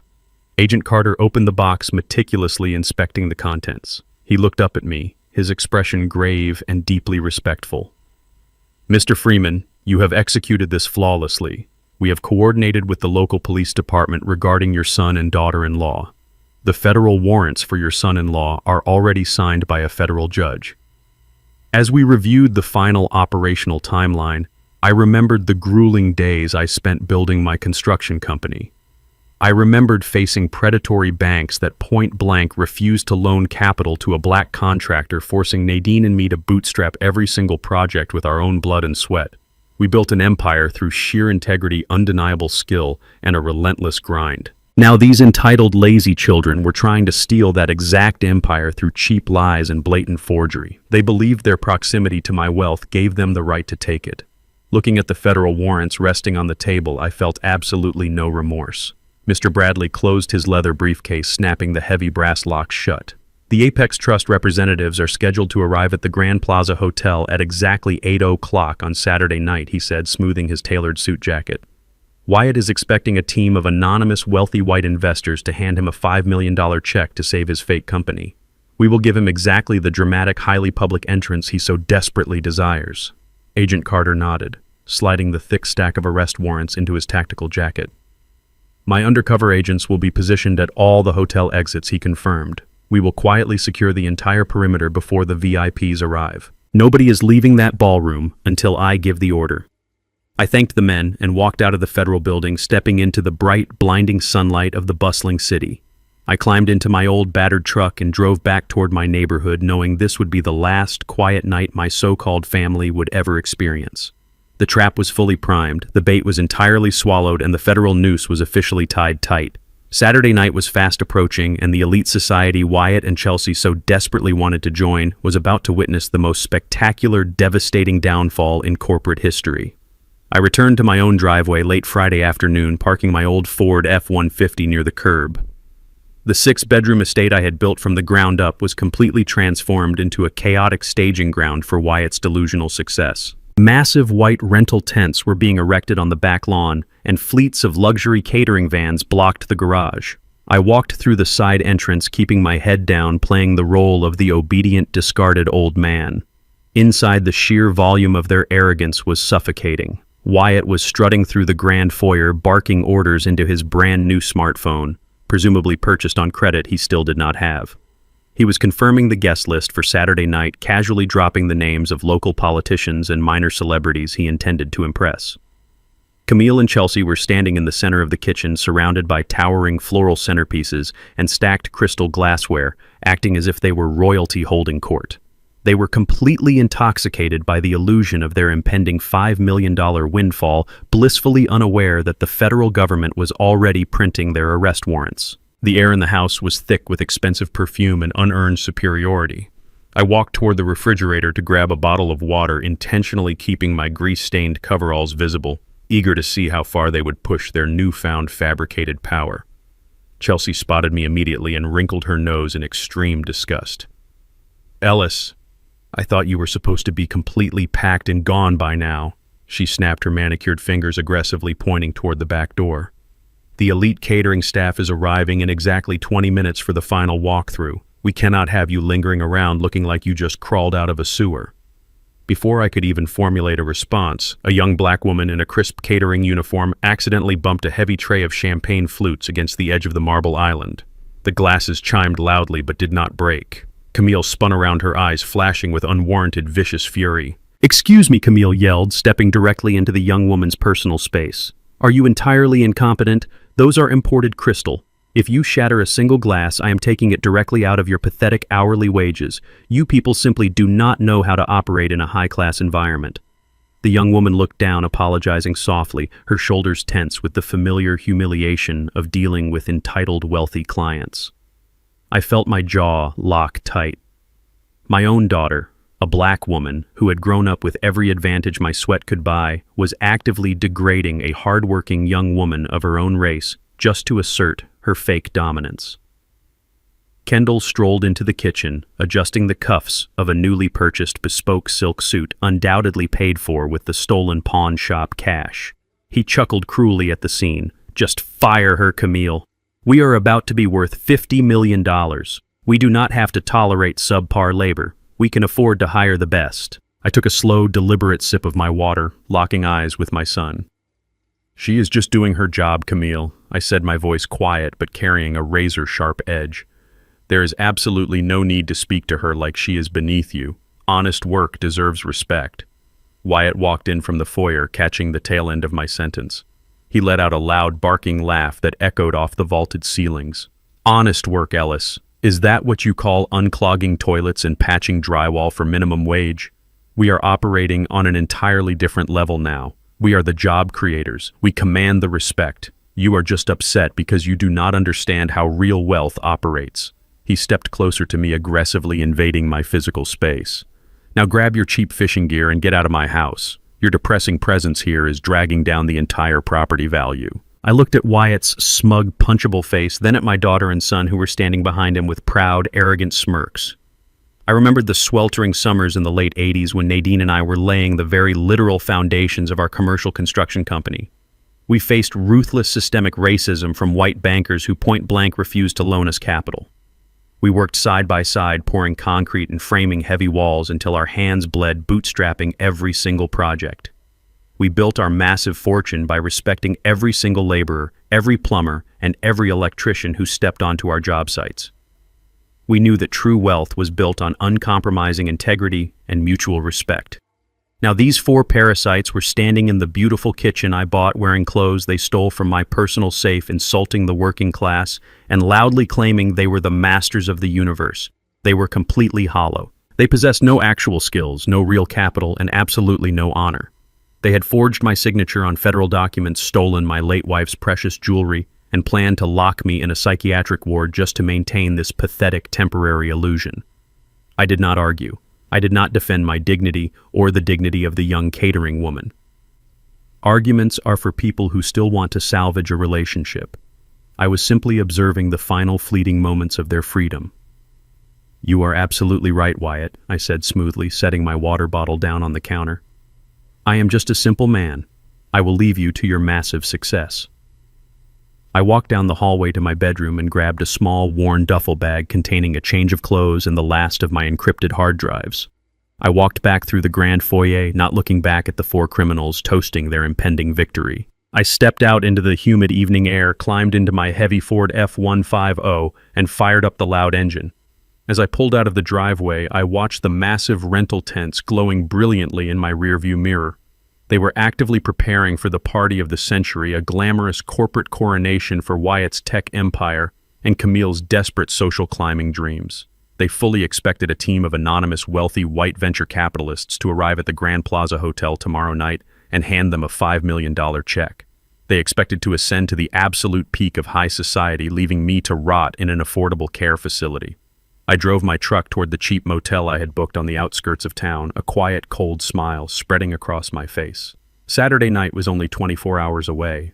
The luxurious Grand Plaza Hotel was already being silently secured by undercover federal agents. And the elite anonymous CEO of the Apex Trust was currently driving a dirty, oil-stained pickup truck straight into the storm. Saturday night descended upon the city with a suffocating, electric anticipation. The Grand Plaza Hotel, a towering monument of glass and marble in the heart of the financial district, was bathed in warm golden light. A steady stream of luxury vehicles pulled up to the sweeping semicircular driveway where white-gloved valets scrambled to open the doors of sleek Mercedes sedans and pristine Bentleys. Inside the opulent grand ballroom, the fake coronation was in full swing. Wyatt had spared absolutely no expense utilizing the massive credit lines he falsely believed he had secured to create an illusion of untouchable corporate success. Crystal chandeliers cast a glittering glow over the local politicians, wealthy socialites, and tech industry executives who had gathered to witness his fabricated triumph. Waiters in crisp black tuxedos circulated effortlessly through the room, balancing silver trays loaded with imported caviar and vintage champagne. From my vantage point, parked a block away in the shadows, I watched the parade of wealth and privilege flow through the revolving glass doors. They were the city's elite, the gatekeepers of capital, all completely unaware that they had been formally invited to a federal crime scene. I checked the heavy steel watch on my wrist. It was exactly 7:45. Inside the ballroom, Wyatt was standing near the center of the room, holding court like a king. Through the massive floor-to-ceiling windows, I could see him wearing a custom-tailored tuxedo, a crystal glass in one hand, casually bragging to a circle of older, wealthy white men about his revolutionary software platform. Camille stood right beside him, in a breathtaking emerald gown, her neck dripping with diamonds she had likely purchased using Kendall's stolen pawn shop cash. Chelsea and Kendall were mingling near the open bar, desperately trying to network their way into the upper echelon of the city's elite. They were basking in the intoxicating glow of stolen prestige, waiting for the anonymous executives from the Apex Trust to arrive and hand them a $5 million check. It was the perfect fragile bubble of absolute arrogance. It was time to pop it. I put my heavy Ford F-150 into gear. The massive diesel engine roared with a fierce guttural growl that echoed violently off the polished skyscrapers. I did not pull into the back alley. I did not look for street parking. I drove the battered, oil-stained truck directly up the immaculate semicircular driveway of the Grand Plaza Hotel, aggressively cutting off a brand-new silver Maserati. The head valet froze, his jaw dropping in pure horror as my rusted front bumper stopped inches from the red carpet. I killed the engine and stepped out into the humid night air. I was not wearing a tuxedo. I was wearing my faded, grease-stained canvas coveralls and heavy steel-toed work boots. My hands were visibly calloused and my baseball cap was pulled low over my eyes. The smell of motor oil and hot exhaust cut sharply through the heavy scent of expensive designer perfumes. The murmurs began instantly. The wealthy guests lingering near the glass windows stopped talking, their champagne flutes hovering near their mouths as they stared at the working-class black man desecrating their exclusive sanctuary. Through the massive glass panes, Camille spotted me. The blood drained completely from her face, leaving her looking like a ghost trapped in an emerald dress. She grabbed Wyatt's arm, her perfectly manicured nails digging violently into his tuxedo jacket. Wyatt turned his arrogant smile, instantly twisting into a mask of absolute, unadulterated panic. Chelsea let out an audible gasp, covering her mouth as if she had just witnessed a murder. The sheer naked terror radiating from the four of them was deeply satisfying. I did not hesitate. I walked slowly and deliberately up the pristine marble steps, the heavy thud of my work boots echoing like a ticking clock over the soft jazz music spilling from the lobby. As I approached the towering glass doors, the heavy judgmental stares of the elite crowd washed over me. I had felt those exact same stares decades ago.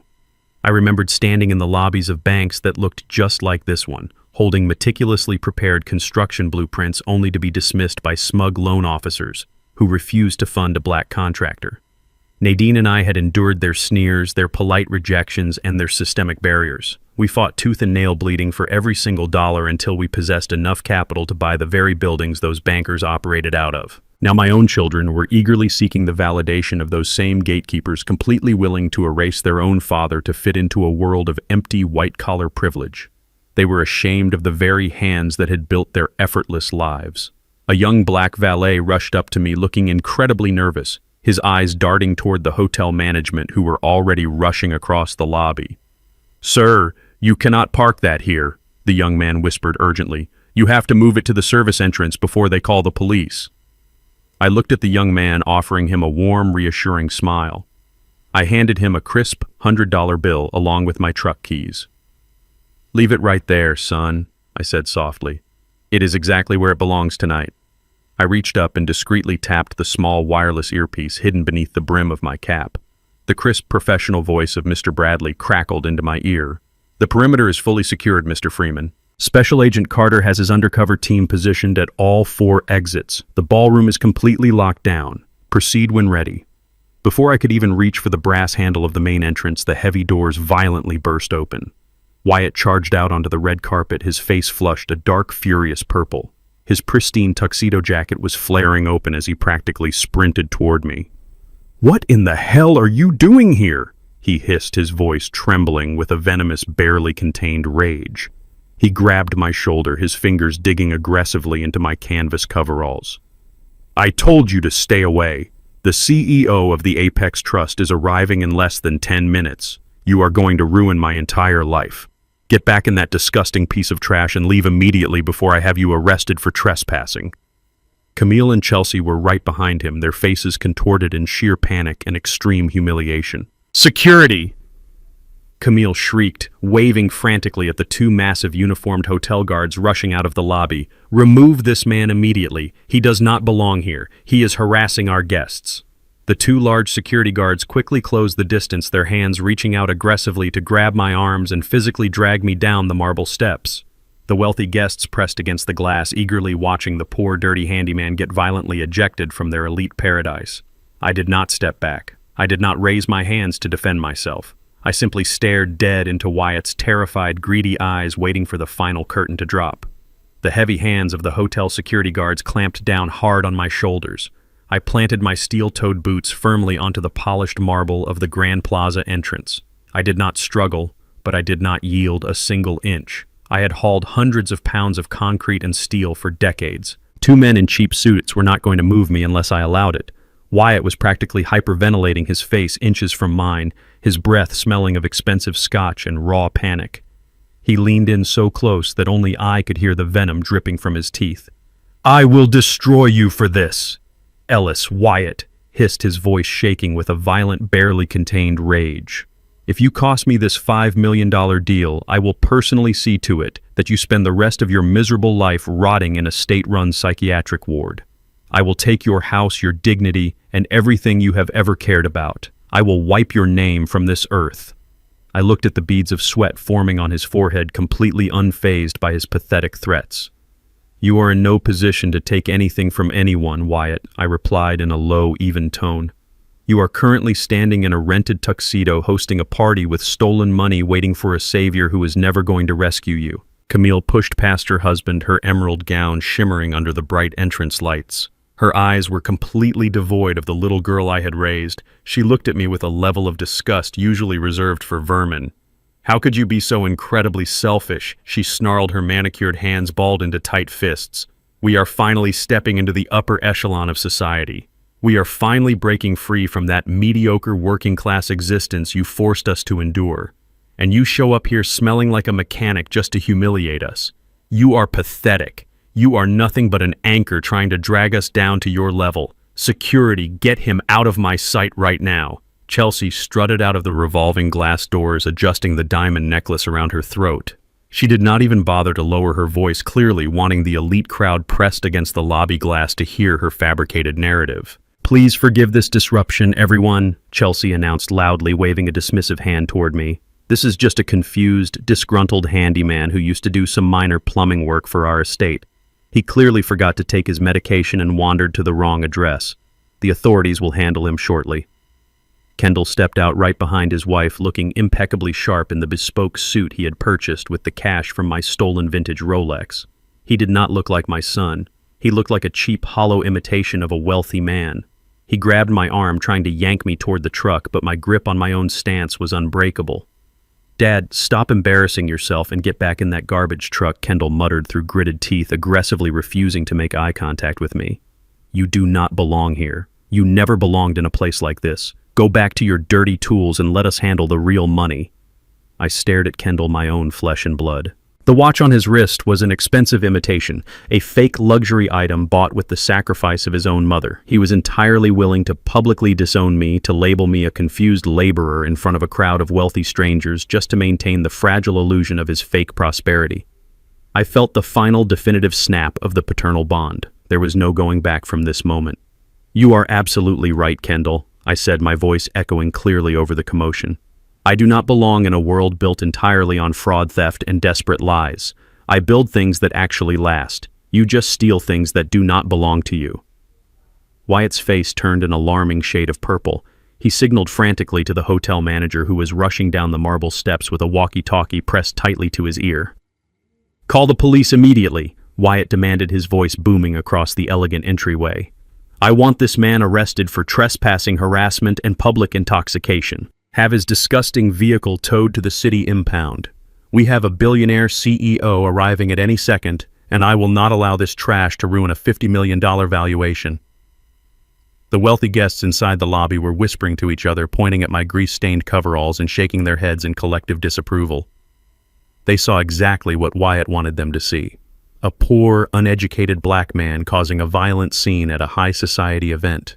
They had no idea they were witnessing the greatest financial ambush of the decade. I looked directly at the hotel manager, who was reaching for his radio to call the local precinct. "I would highly advise against making that call, son," I warned him calmly. "You are going to want to see exactly how this plays out." Wyatt let out a loud, mocking laugh, throwing his hands up in the air. "Do you hear this guy?" Wyatt yelled, turning to the affluent crowd to gather their sympathy and validate his superiority. "He thinks he is in charge. He thinks he actually matters. You are nothing, Ellis. You are a relic of the past.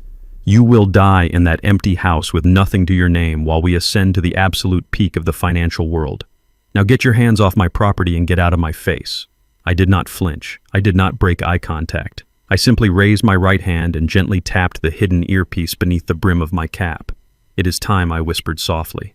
The security guards tightened their grip on my arms, preparing to physically throw me down the marble steps. Wyatt turned his back on me, straightening his tuxedo jacket and plastering a fake charming smile back onto his face to greet his terrified guests. But before the guards could move me a single inch, the deafening screech of heavy tires echoed fiercely through the financial district. A massive, impenetrable convoy of sleek, black-armored SUVs and a custom bulletproof limousine aggressively rounded the corner. They did not pull up to the valet stand. They drove straight up the restricted VIP driveway, their headlights blinding the crowd, aggressively boxing in my old Ford F-150 and completely trapping Wyatt, Camille, Chelsea, and Kendall on the red carpet. The heavy, imposing grills of the black armored SUVs aggressively blocked the entire semicircular driveway, trapping my rusted Ford F-150 and the panicked group on the red carpet. The blinding glare of their halogen headlights sliced through the humid night air, casting long, sharp shadows across the pristine marble steps of the Grand Plaza Hotel. For a brief, suspended second, nobody moved. The two hotel security guards who had their hands clamped firmly down on my shoulders suddenly froze. They were standard hospitality employees trained to handle unruly patrons and minor disputes. They were entirely unprepared for the terrifying synchronized display of actual corporate power that was currently unfolding in front of them. The heavy reinforced doors of the lead and trailing SUVs opened in perfect unison. 8 massive, broad-shouldered men dressed in immaculate charcoal suits stepped out onto the pavement. They did not wear the cheap, flashy badges of local bouncers. They wore discreet communication earpieces and moved with a cold, military precision that instantly commanded absolute compliance. They swiftly formed a tactical perimeter around the bulletproof limousine, their eyes scanning the crowd of wealthy onlookers pressed against the lobby glass. 2 of the imposing operatives marched directly up the marble steps toward me. The hotel security guards immediately recognized the severe shift in the hierarchy of power. They did not utter a single word of protest. They simply released my arms and took 3 rapid steps backward, completely surrendering their physical authority. I stood my ground in my grease-stained canvas coveralls, adjusting the brim of my worn baseball cap, and watched the profound confusion wash over the faces of my family. Wyatt was breathing heavily, his chest heaving under his rented tuxedo jacket. His eyes darted wildly from the armed security detail to the gleaming, elongated limousine. Because his entire existence was built on an unstable foundation of sheer arrogance and desperate delusion. His mind instantly misinterpreted the massive show of force. He genuinely believed that his salvation had just arrived. He thought the billionaire executives from the Apex Trust had deployed their elite private security to escort him into the high society event. The terror on Wyatt's face melted away rapidly, replaced by a sickening, triumphant smirk. He quickly smoothed the lapels of his jacket, ran a trembling hand through his perfectly styled hair, and puffed out his chest. He turned to Camille, offering her a reassuring, arrogant wink. Camille instantly straightened her posture, adjusting her emerald gown and lifting her chin to project the haughty demeanor of a wealthy tech founder's wife. Chelsea and Kendall mirrored their movements, quickly composing themselves, desperately eager to play their fabricated roles for the anonymous billionaires they believed were about to hand them a $5 million check. Wyatt stepped forward, completely ignoring me, and positioned himself at the very edge of the red carpet. He was ready to greet his saviors and apologize for the unsightly, dirty handyman who had briefly disrupted his glorious coronation. The rear passenger door of the bulletproof limousine slowly swung open. A heavy, leather-clad dress shoe stepped out onto the pavement.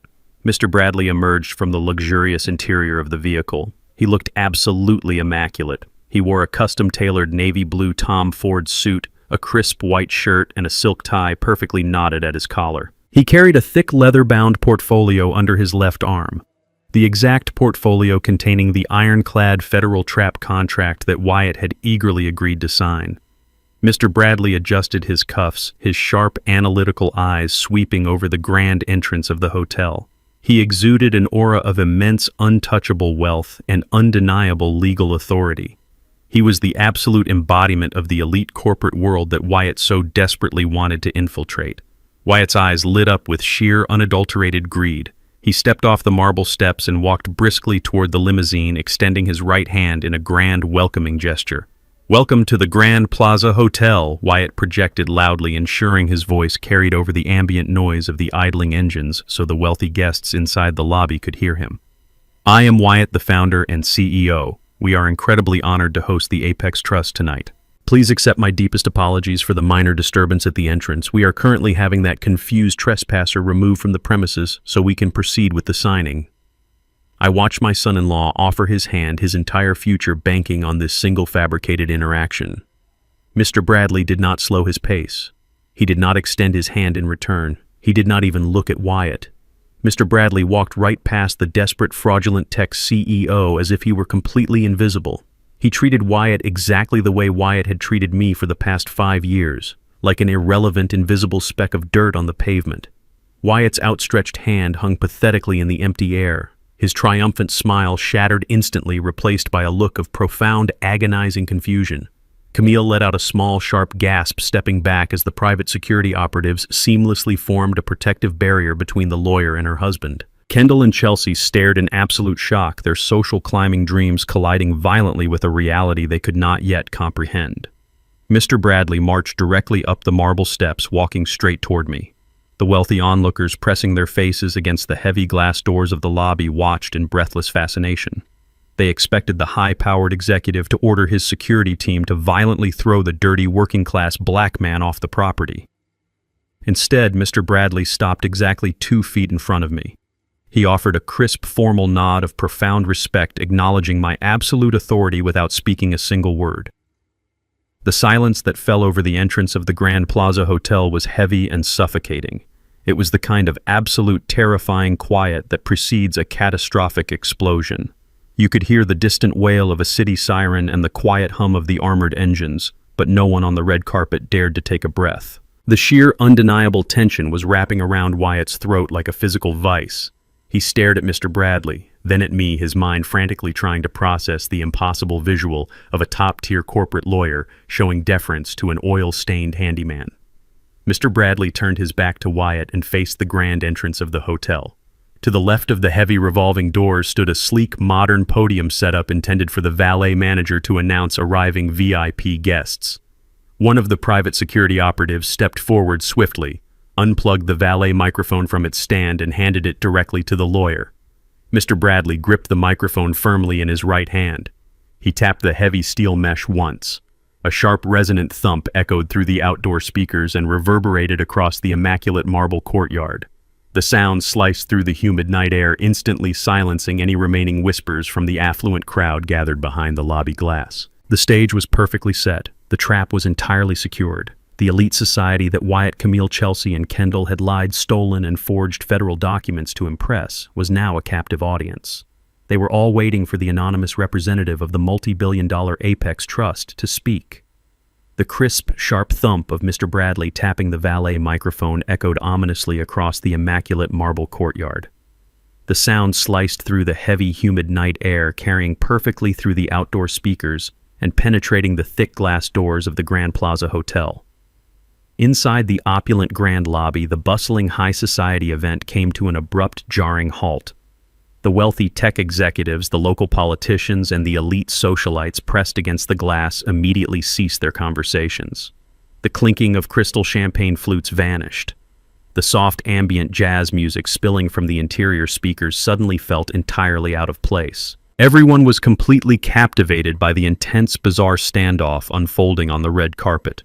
Wyatt stood frozen in his custom-tailored tuxedo, his outstretched right hand still hanging awkwardly in the empty space between him and the powerful corporate lawyer.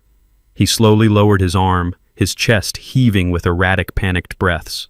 His delusional mind was desperately trying to comprehend why the senior managing partner of a multi-billion-dollar private equity fund was ignoring him entirely and holding a microphone instead of a $5 million contract. Mr. Bradley stood tall, his posture projecting absolute, undeniable authority. He brought the microphone close to his mouth. "Ladies and gentlemen," the lawyer announced, his voice smooth, commanding, and carrying the immense weight of boundless capital. "Thank you all for attending this evening's presentation. As the senior managing partner representing the Apex Trust, I am here to formally introduce the founder, the sole visionary, and the exclusive chairman of our private equity fund." For a fraction of a second, Wyatt instinctively puffed out his chest. Even in the face of overwhelming contradictory evidence, his arrogant, narcissistic brain clung to the impossible, pathetic hope that Mr. Bradley was about to introduce him as a new corporate partner. He practically vibrated with desperate anticipation. But Mr. Bradley did not look at Wyatt. He did not gesture toward the sweating, fraudulent startup founder. Instead, the immaculate corporate lawyer turned his body completely toward me. Mr. Bradley extended his free hand, his palm open and deeply respectful, directing the attention of every single wealthy guest, every armed security operative, and every terrified family member straight to the old black man standing in the grease-stained coveralls. "Please direct your absolute respect and your undivided attention." Mr. Bradley continued, his voice booming like thunder across the grand entrance, to my boss, the sole investor of the proposed $5 million capital injection, Mr. Ellis Freeman. Mr. Bradley then bowed his head slightly, a profound, undeniable gesture of complete corporate submission. The revelation hit the red carpet like a catastrophic seismic shockwave. The words Ellis Freeman hung in the heavy night air, completely and violently shattering the fabricated reality of my 4 children. Wyatt's knees visibly buckled beneath him. All the color drained instantly from his face, leaving his skin a sickly, chalky white. He looked at me, his eyes wide, his pupils dilated in sheer, unadulterated terror. The man he had repeatedly ordered to hide the man he called a pathetic blue-collar relic. The man whose signature he had just forged on federal mortgage documents that very morning was the very billionaire he had been begging for salvation. Wyatt opened his mouth to speak, but only a pathetic, breathless wheeze escaped his throat. He stumbled backward, his polished dress shoes slipping slightly on the red carpet. Camille let out a strangled, agonizing gasp. She staggered away from her husband, her expensive emerald gown catching awkwardly on the heel of her designer shoe. She clutched her chest, her breathing shallow and rapid. She looked at her father not as a discarded invisible handyman, but as the ultimate executioner of her entire social climbing existence. The horrifying realization that she had just publicly degraded and attempted to evict the sole master of the fortune she craved crashed down upon her. Kendall stared at me, his jaw dropping open. He looked physically ill. The devastating truth hit him with the force of a freight train. He had brazenly stolen a priceless engraved solid gold Rolex from my personal safe and sold it for pennies to a downtown pawn shop just to buy a tailored suit to impress the very man he stole it from. His arrogant posture collapsed instantly, his shoulders slumping as the suffocating weight of his impending federal theft charges settled over him. Inside the grand lobby, the wealthy investors and local politicians immediately grasped the severe gravity of the situation. They were ruthless, calculating individuals who understood the brutal dynamics of capital and power instinctively. They saw the undercover federal tactical operatives securing the perimeter exits. They saw the multi-billion-dollar corporate lawyer bowing deeply to the man in the dirty work boots. And they looked at Wyatt, the sweat pouring profusely down his face, realizing he was nothing but a hollow, fraudulent imposter. The affluent crowd began to physically step back from the glass doors. They moved with a synchronized, urgent revulsion, distancing themselves from the toxic tech founder as if he were infected with a highly contagious, lethal disease. Nobody wanted to be photographed or associated with a man who had just provoked the wrath of an invisible billionaire. Wyatt was now completely isolated on the red carpet. He was hyperventilating, his hands shaking violently at his sides, his eyes darting frantically, looking for an escape route that did not exist. Chelsea, standing near the revolving doors, lost her grip on reality entirely. The delicate crystal champagne flute she had been gripping slipped from her trembling, manicured fingers. It hit the polished marble steps with a sharp, explosive shatter. The sound of the breaking glass rang out clearly in the dead silent courtyard. Shards of expensive crystal and vintage champagne splashed across her designer heels, but she did not even look down. She just stared at me in absolute horrified disbelief. The fake empire they had all tried to build on my back had completely collapsed into dust and broken glass right in front of their eyes. I did not smile. I did not gloat. I maintained the cold, calculating stillness that I had learned from decades of dominating ruthless commercial boardrooms. I stepped forward, my heavy, steel-toed boots crunching deliberately over the shattered crystal of Chelsea's broken champagne glass. I walked right past Wyatt, who was trembling so violently he looked like he might genuinely faint on the red carpet. I stepped directly up to the valet podium. Mr. Bradley smoothly handed me the microphone, stepping back to stand shoulder to shoulder with the armed, silent security operatives.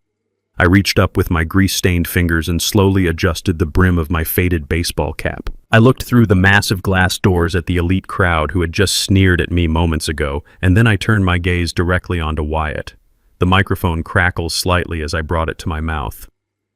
"You were absolutely right this morning, Wyatt," I said, my voice deep, calm, and echoing ruthlessly across the Grand Plaza entrance. "My old truck is an absolute embarrassment. It is dirty, it is loud, and it does not belong at a prestigious corporate event." I paused, letting the heavy, terrifying silence stretch out for a suffocating moment, locking eyes with my terrified son-in-law. "But what you have done," I continued, my tone turning to pure, unforgiving ice, "is far, far worse." My voice reverberated off the massive stone pillars and cut straight through the manicured crowd gathered inside the glass lobby. I did not break eye contact with Wyatt for a single second. "As the sole chairman and primary decision-maker of the Apex Trust, I am standing here tonight to make a formal public announcement regarding the highly anticipated venture capital injection." I paused, letting the heavy, suffocating silence amplify his absolute dread. Every wealthy investor pressing their face against the glass held their breath. The $5 million investment offer extended to this fabricated technology startup is hereby permanently revoked. The collective gasp from the affluent onlookers was loud enough to penetrate the thick revolving doors. Wyatt physically swayed his knees, buckling so severely he had to grab the edge of the brass valet stand just to keep from collapsing onto the concrete pavement. The imaginary empire he had built in his mind over the last 48 hours was instantly vaporized. Camille buried her face in her hands, letting out a sharp, pathetic sob as the reality of their massive financial ruin finally set in. They were completely bankrupt, and everyone in their precious high society circle now knew it.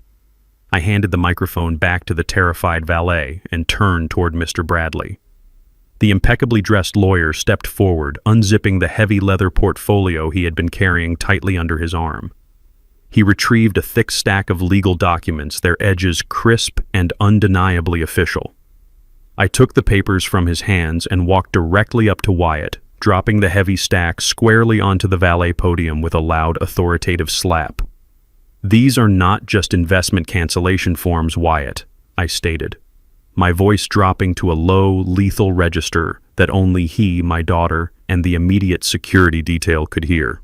"This top document is a direct verified copy of the $2 million commercial mortgage application you initiated 3 days ago.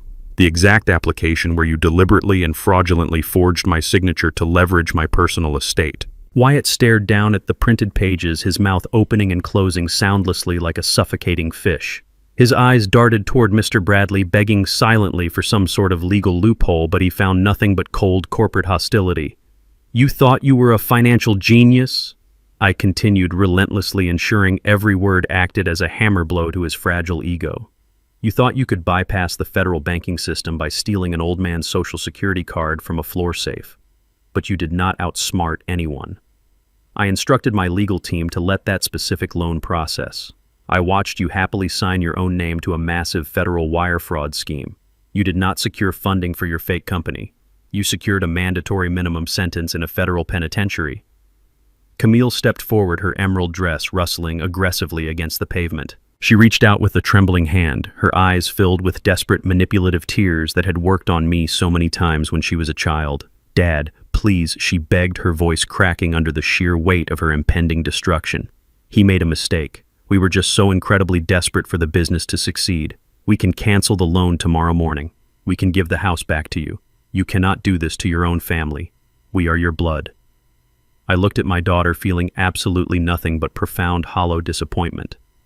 "You forfeited the right to call yourselves my family the moment you sat around my dining table and plotted to lock me in a psychiatric ward," I replied, my tone turning to pure, unforgiving ice.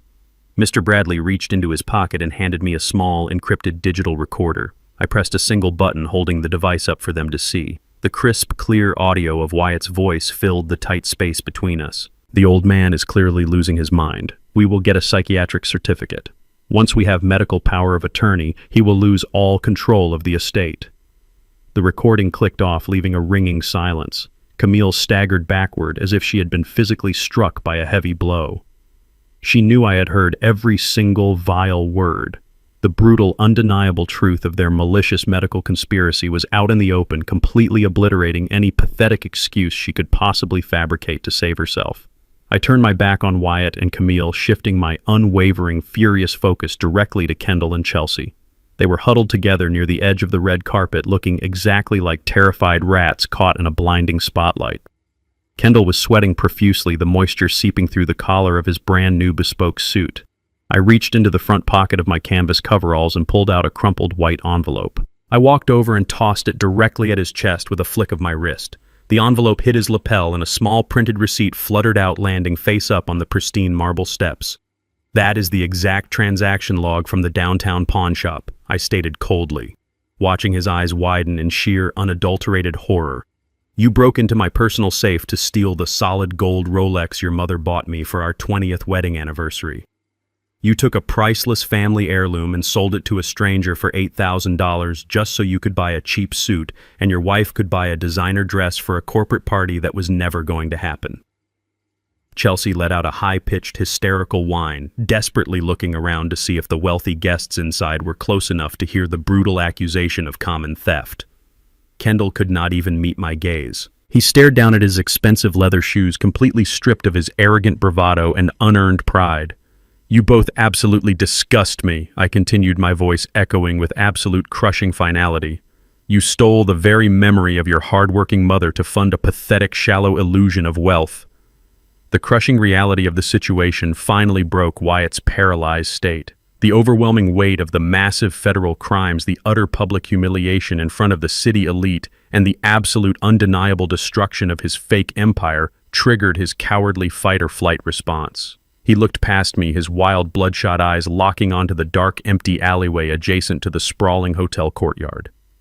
He took a sudden, desperate step backward, clearly intending to abandon his wife, his family, and his mounting legal responsibilities to flee into the night like a common street thief. Wyatt turned his entire body, his expensive rented tuxedo shoes pivoting sharply on the smooth marble, ready to sprint toward the covering shadows of the financial district. He did not care about salvaging his dignity or his marriage. He just wanted to escape the invisible federal trap closing tightly around his neck. But he never even made it past the brass valet podium.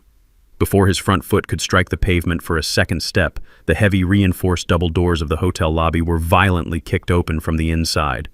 The heavy brass handles smashed loudly against the exterior glass panes, shattering the quiet tension of the courtyard with a violent crash. A booming, unyielding voice ripped through the humid night air, echoing with absolute legal authority, freezing Wyatt instantly in his tracks. The heavy double doors of the Grand Plaza Hotel rebounded with a violent crash.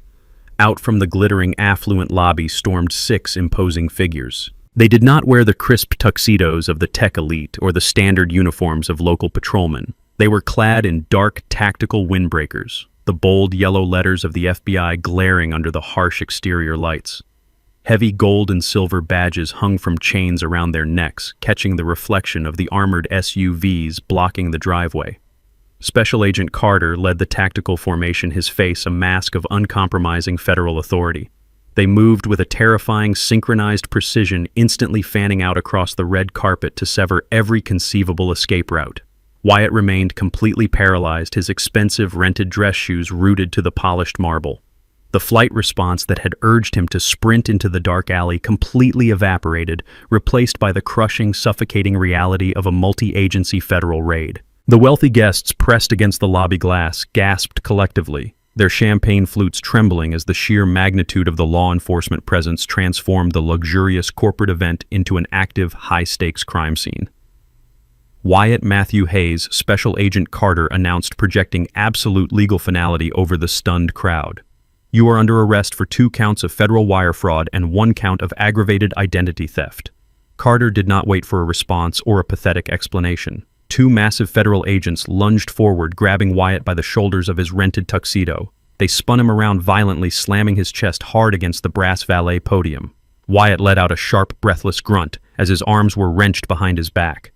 The cold, heavy steel of the handcuffs ratcheted tightly around his wrists with a sharp, unforgiving click.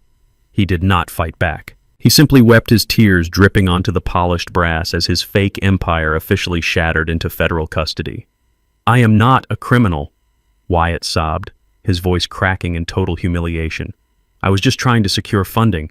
I was going to pay it all back." Agent Carter ignored the pathetic confession, swiftly patting down the disgraced tech founder and extracting his wallet and smartphone as primary evidence. Simultaneously, 2 marked local police cruisers that had been quietly waiting down the block tore into the hotel entrance, their red and blue sirens painting the courtyard in frantic bursts of light. 4 uniformed city officers stepped out, marching directly toward Kendall and Chelsea. Chelsea let out a piercing, hysterical shriek as an officer firmly grabbed her arm. "What are you doing?" she screamed, thrashing wildly in her designer dress. "Get your hands off me. We are wealthy. We belong at this party." The commanding officer remained entirely unfazed by her delusional outburst. "Kendall Freeman and Chelsea Freeman," the officer stated loudly, ensuring the elite onlookers heard every single word. "You are both under arrest for grand larceny and the fencing of stolen luxury property." Kendall's knees buckled instantly. He did not resist. He simply hung his head in absolute shame as the cold steel cuffs locked around his wrists. He looked like a terrified child, completely stripped of the arrogant swagger he had displayed in my kitchen just hours earlier. Chelsea, however, continued to fight, kicking her expensive heels against the marble steps until a female officer forcefully pinned her against the side of a police cruiser to secure her restraints. The affluent investors and local politicians inside the lobby watched in sheer disgust, witnessing the absolute destruction of the fraudsters who had dared to invite them to a fake coronation. Camille stood entirely alone on the red carpet. Her husband was being shoved into the back of an armored federal vehicle, and her brother was weeping against the hood of a city police cruiser. The emerald gown that was supposed to mark her ascension into high society now looked like a cruel mocking costume. The suffocating reality of her profound financial and social ruin finally broke her. She let out a guttural, agonizing wail and threw herself forward. She collapsed onto the hard marble pavement right at my feet, her hands reaching out desperately to clutch the fabric of my grease-stained canvas coveralls. "Dad, please," Camille begged, her voice entirely stripped of its former entitlement, replaced by raw, primal terror. "Please make them stop. You have all the money. You own the Apex Trust. You can afford the best defense lawyers in the country. Fix this. I will do anything. We will move out of your house tonight. We will never ask you for another dime. Please, Dad, you have to save us." I looked down at the woman I had raised, feeling a chilling, profound emptiness where my paternal love used to reside. She was not crying because she regretted plotting to lock me in a psychiatric ward. She was crying because she had finally been caught. I slowly and deliberately took a step backward, physically pulling the hem of my coveralls out of her desperate, grasping hands. I looked her dead in the tear-filled eyes, my voice carrying the freezing weight of absolute finality. "I am just a simple handyman, Camille," I replied, my words echoing clearly across the silent courtyard. "How on earth could I possibly help you?" I did not wait for her response. I did not offer a single ounce of comfort or a shoulder to cry on. I simply turned my back on the wreckage of their fabricated lives. Mr. Bradley offered me one final, deeply respectful nod before turning to coordinate the asset seizures with Special Agent Carter. I walked slowly down the marble steps, the heavy tread of my steel-toed work boots ringing with absolute authority. The wealthy socialites and powerful tech executives pressed against the lobby glass stared at me, not with the disgust they had shown 30 minutes ago, but with profound, unadulterated awe. They parted instinctively as I walked past the massive glass panes, recognizing the terrifying, quiet power of a man who could orchestrate a federal takedown without raising his voice. I walked straight to my battered, oil-stained Ford F-150, unlocked the heavy steel door, and climbed into the driver's seat. I looked in the rearview mirror one last time. Camille was still sobbing on the red carpet, completely surrounded by the flashing red and blue lights of the police cruisers, watching her entire universe collapse into dust. 6 months had passed since the flashing red and blue sirens illuminated the pristine marble courtyard of the Grand Plaza Hotel, fracturing my family's illusion of wealth into a million irreparable pieces. I was now sitting in the back row of a sterile, wood-paneled federal courtroom in the heart of the city. The heavy oak doors were sealed tightly shut, and the overwhelming, inescapable weight of the United States justice system pressed down heavily on the defendants sitting at the front tables. Mr. Bradley sat composedly beside me, his leather briefcase resting neatly on his lap. We were merely silent spectators, now watching the inevitable conclusion of a disaster my children had entirely brought upon themselves. The federal judge, a stern woman with absolutely zero tolerance for white-collar crime and financial manipulation, adjusted her glasses and looked down from her elevated bench. The air in the room was completely stagnant, thick with the smell of floor wax and impending doom. Wyatt stood before her, entirely stripped of his bespoke tailored suits and his arrogant, unearned smirks. He was wearing a standard oversized orange prison jumpsuit. His wrists were heavily shackled to his waist, his shoulders slumped in absolute irreversible defeat. The grand illusion of his elite tech empire had been completely reduced to a thick stack of damning federal indictments resting on the judge's desk. The judge did not mince her words or offer a single shred of leniency. She methodically outlined the sheer audacity of the $2 million commercial mortgage fraud, the aggravated identity theft, and the brazen attempt to deceive a federally insured banking institution.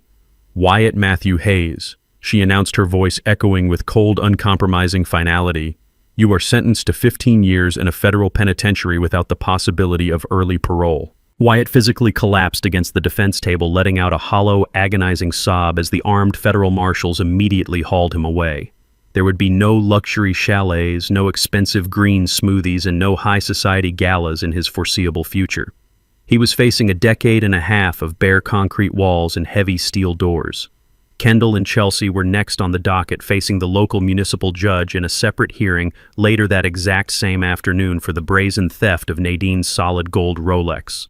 They managed to avoid hard prison time by pleading guilty to grand larceny, but the judge showed them absolutely no mercy regarding their punishment. They were both handed 3 years of strict probation and ordered to complete 1,000 hours of grueling manual community service.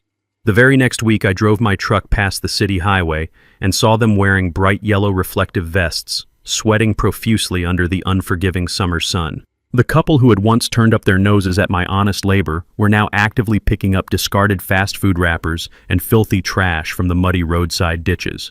They were finally doing honest manual labor, though certainly not by choice. Camille was not criminally charged with any federal offenses, but her ultimate punishment was arguably a life sentence of profound, inescapable humiliation.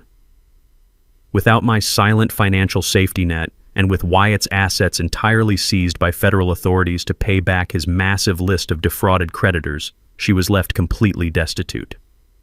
The grand 6-bedroom estate they had occupied rent-free was officially put on the market. I liquidated the property for a massive cash sum, selling it to a lovely young doctor and his family, and permanently severed my last physical tie to my ungrateful offspring. Forced to survive entirely on her own, Camille was forced to move into a tiny rundown studio apartment in a remarkably rough neighborhood. She secured a minimum wage job working as a waitress at a greasy 24-hour diner on the industrial edge of town. She spent her long, exhausting shifts wiping down sticky laminated tables and serving cheap black coffee to weary truck drivers desperately trying to chip away at the mountain of secondary debt Wyatt had maliciously left in her name. She had finally descended to the harsh working-class reality she had so aggressively despised and mocked. With the toxic parasites permanently removed from my financial ecosystem, I focused my time and immense energy on cultivating actual meaningful growth. I directed Mr. Bradley to fundamentally restructure a significant portion of the Apex Trust. We established a massive comprehensive scholarship and venture capital fund specifically designed to support hardworking, innovative African-American youth who wanted to start their own legitimate businesses. Instead of funding lazy, entitled frauds who wanted to skip the struggle, my money was now actively breaking down the same systemic financial barriers that Nadine and I had fought so bitterly to overcome decades ago. I was building a true, enduring legacy, empowering brilliant young minds who implicitly understood the undeniable value of sweat equity, community uplift, and uncompromising integrity. As for my own life, I realized I did not need a sprawling mansion or a grand estate to prove my worth to anyone. I took a small fraction of the liquid cash from the sale of the 6-bedroom house and purchased a modest, beautifully crafted wooden cabin nestled deep in the lush green woods. It sat right on the edge of a crystal-clear, quiet lake, completely isolated from the frantic, greedy noise of the city. The air there smelled heavily of fresh pine needles and crisp, cool water, entirely free of toxic entitlement and suffocating arrogance. I spent my early mornings fishing in the rolling mist, my afternoons reading quietly on the wraparound wooden porch, and my evenings enjoying the profound, unbroken silence of nature. I was surrounded by a deep, resonant peace that money alone could not buy, a tranquility born entirely from cutting out the rot that had infected my life for far too long. After finalizing the last of the trust paperwork with Mr. Bradley, I walked out of the federal building and stepped into the bright, blinding afternoon sun. The city streets were bustling with businessmen in sharp suits rushing aggressively to their next meetings, entirely unaware of the quiet, absolute justice that had just been served within those walls. I walked right past the expensive, multi-level parking garages and headed straight for the designated municipal surface lot. Sitting there looking beautifully rugged, perfectly reliable, and entirely unbothered by the passage of time was my battered, oil-stained Ford F-150. I climbed up into the driver's seat, feeling the familiar, comfortable embrace of the worn vinyl against my back. I gripped the steering wheel firmly with both hands, running my calloused thumb over the smooth, worn leather. I slid the heavy metal key into the ignition and turned it with a firm, decisive flick of my wrist. The massive diesel engine roared to life instantly, a fierce mechanical growl that vibrated powerfully and steadily through the steel chassis. It was the sound of pure, unadulterated freedom. I shifted the heavy truck into gear and pulled out onto the open, winding highway, pointing the heavy chrome grille directly toward the distant horizon. The golden sun was beginning its slow, spectacular descent, casting brilliant fiery streaks of orange, pink, and deep purple across the vast sky. I pressed my heavy work boot down on the accelerator, leaving the towering city skyline, the pathetic lies, and the heavy burdens completely behind me in the dust. I was a 70-year-old man, entirely free, incredibly wealthy in every conceivable sense of the word, and driving confidently into the beautiful, quiet rest of my life. Sitting on the wrap-around porch of my wooden cabin, watching the morning mist roll gently off the surface of the lake, I finally had the time and the absolute silence required to process the magnitude of the last 6 months. The crisp, pine-scented air filled my lungs, replacing the suffocating toxicity that had poisoned my own home for years. With a hot cup of black coffee resting in my calloused hands, I looked out at the rippling water and realized the most profound, devastating lesson this entire ordeal had taught me. It was a lesson about the true nature of wealth, the dangerous illusion of unconditional generosity, and the catastrophic damage of unearned privilege. For decades, I had operated under a fundamentally flawed assumption. I believed that my primary duty as a father was to completely shield my children from the harsh, grueling struggles that their mother and I had endured. Nadine and I had faced systemic racism, predatory lending practices, and the bone-deep exhaustion of building a commercial construction empire from absolute scratch. We had spent our youth hauling concrete, fighting for every single inch of respect and stretching every dollar until it practically snapped. Because we loved Camille and Kendall with every fiber of our beings, we desperately wanted their lives to be easier. We wanted them to start on third base, never having to know the bitter taste of genuine financial terror. We paid their college tuitions in full, bought their first cars, and provided a massive 6-bedroom safety net so they could pursue their dreams without the crushing weight of survival hanging over their heads. But as I watched the sun slowly rise over the distant tree line illuminating the quiet woods, I understood the terrible consequence of our unconditional financial love. By removing the struggle, we had inadvertently removed the very friction required to build character. We did not give them a head start. We gave them a paralyzing handicap. They never learned the immense, humbling pride of earning a dollar through honest sweat. Because they never had to build anything of their own, they completely lacked the capacity to respect what others had built. They looked at our massive fortune and saw an ATM machine that they were inherently entitled to, rather than the physical manifestation of our lifetime of sacrifice. The hardest truth I had to swallow, a truth that still aches in the quiet moments of the night, is that my silent, enduring generosity was the very fertilizer that allowed their toxic arrogance to bloom. I set my coffee mug down on the wooden railing and picked up a thick stack of printed applications resting on the patio table.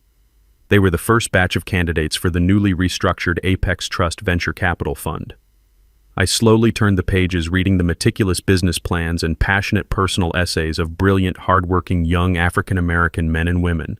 They were requesting modest grants to start neighborhood bakeries, innovative software companies, and local contracting firms. Their words were heavily saturated with ambition, raw hunger, and a profound respect for the value of capital. Reading their stories, I saw the exact same fire that had burned in Nadine's eyes 40 years ago. These young entrepreneurs were not asking for a free ride or a luxury chalet in Aspen. They were asking for a single fighting chance to prove their worth. They understood that real power is not inherited or demanded. It is forged in the fires of adversity and cemented through uncompromising integrity.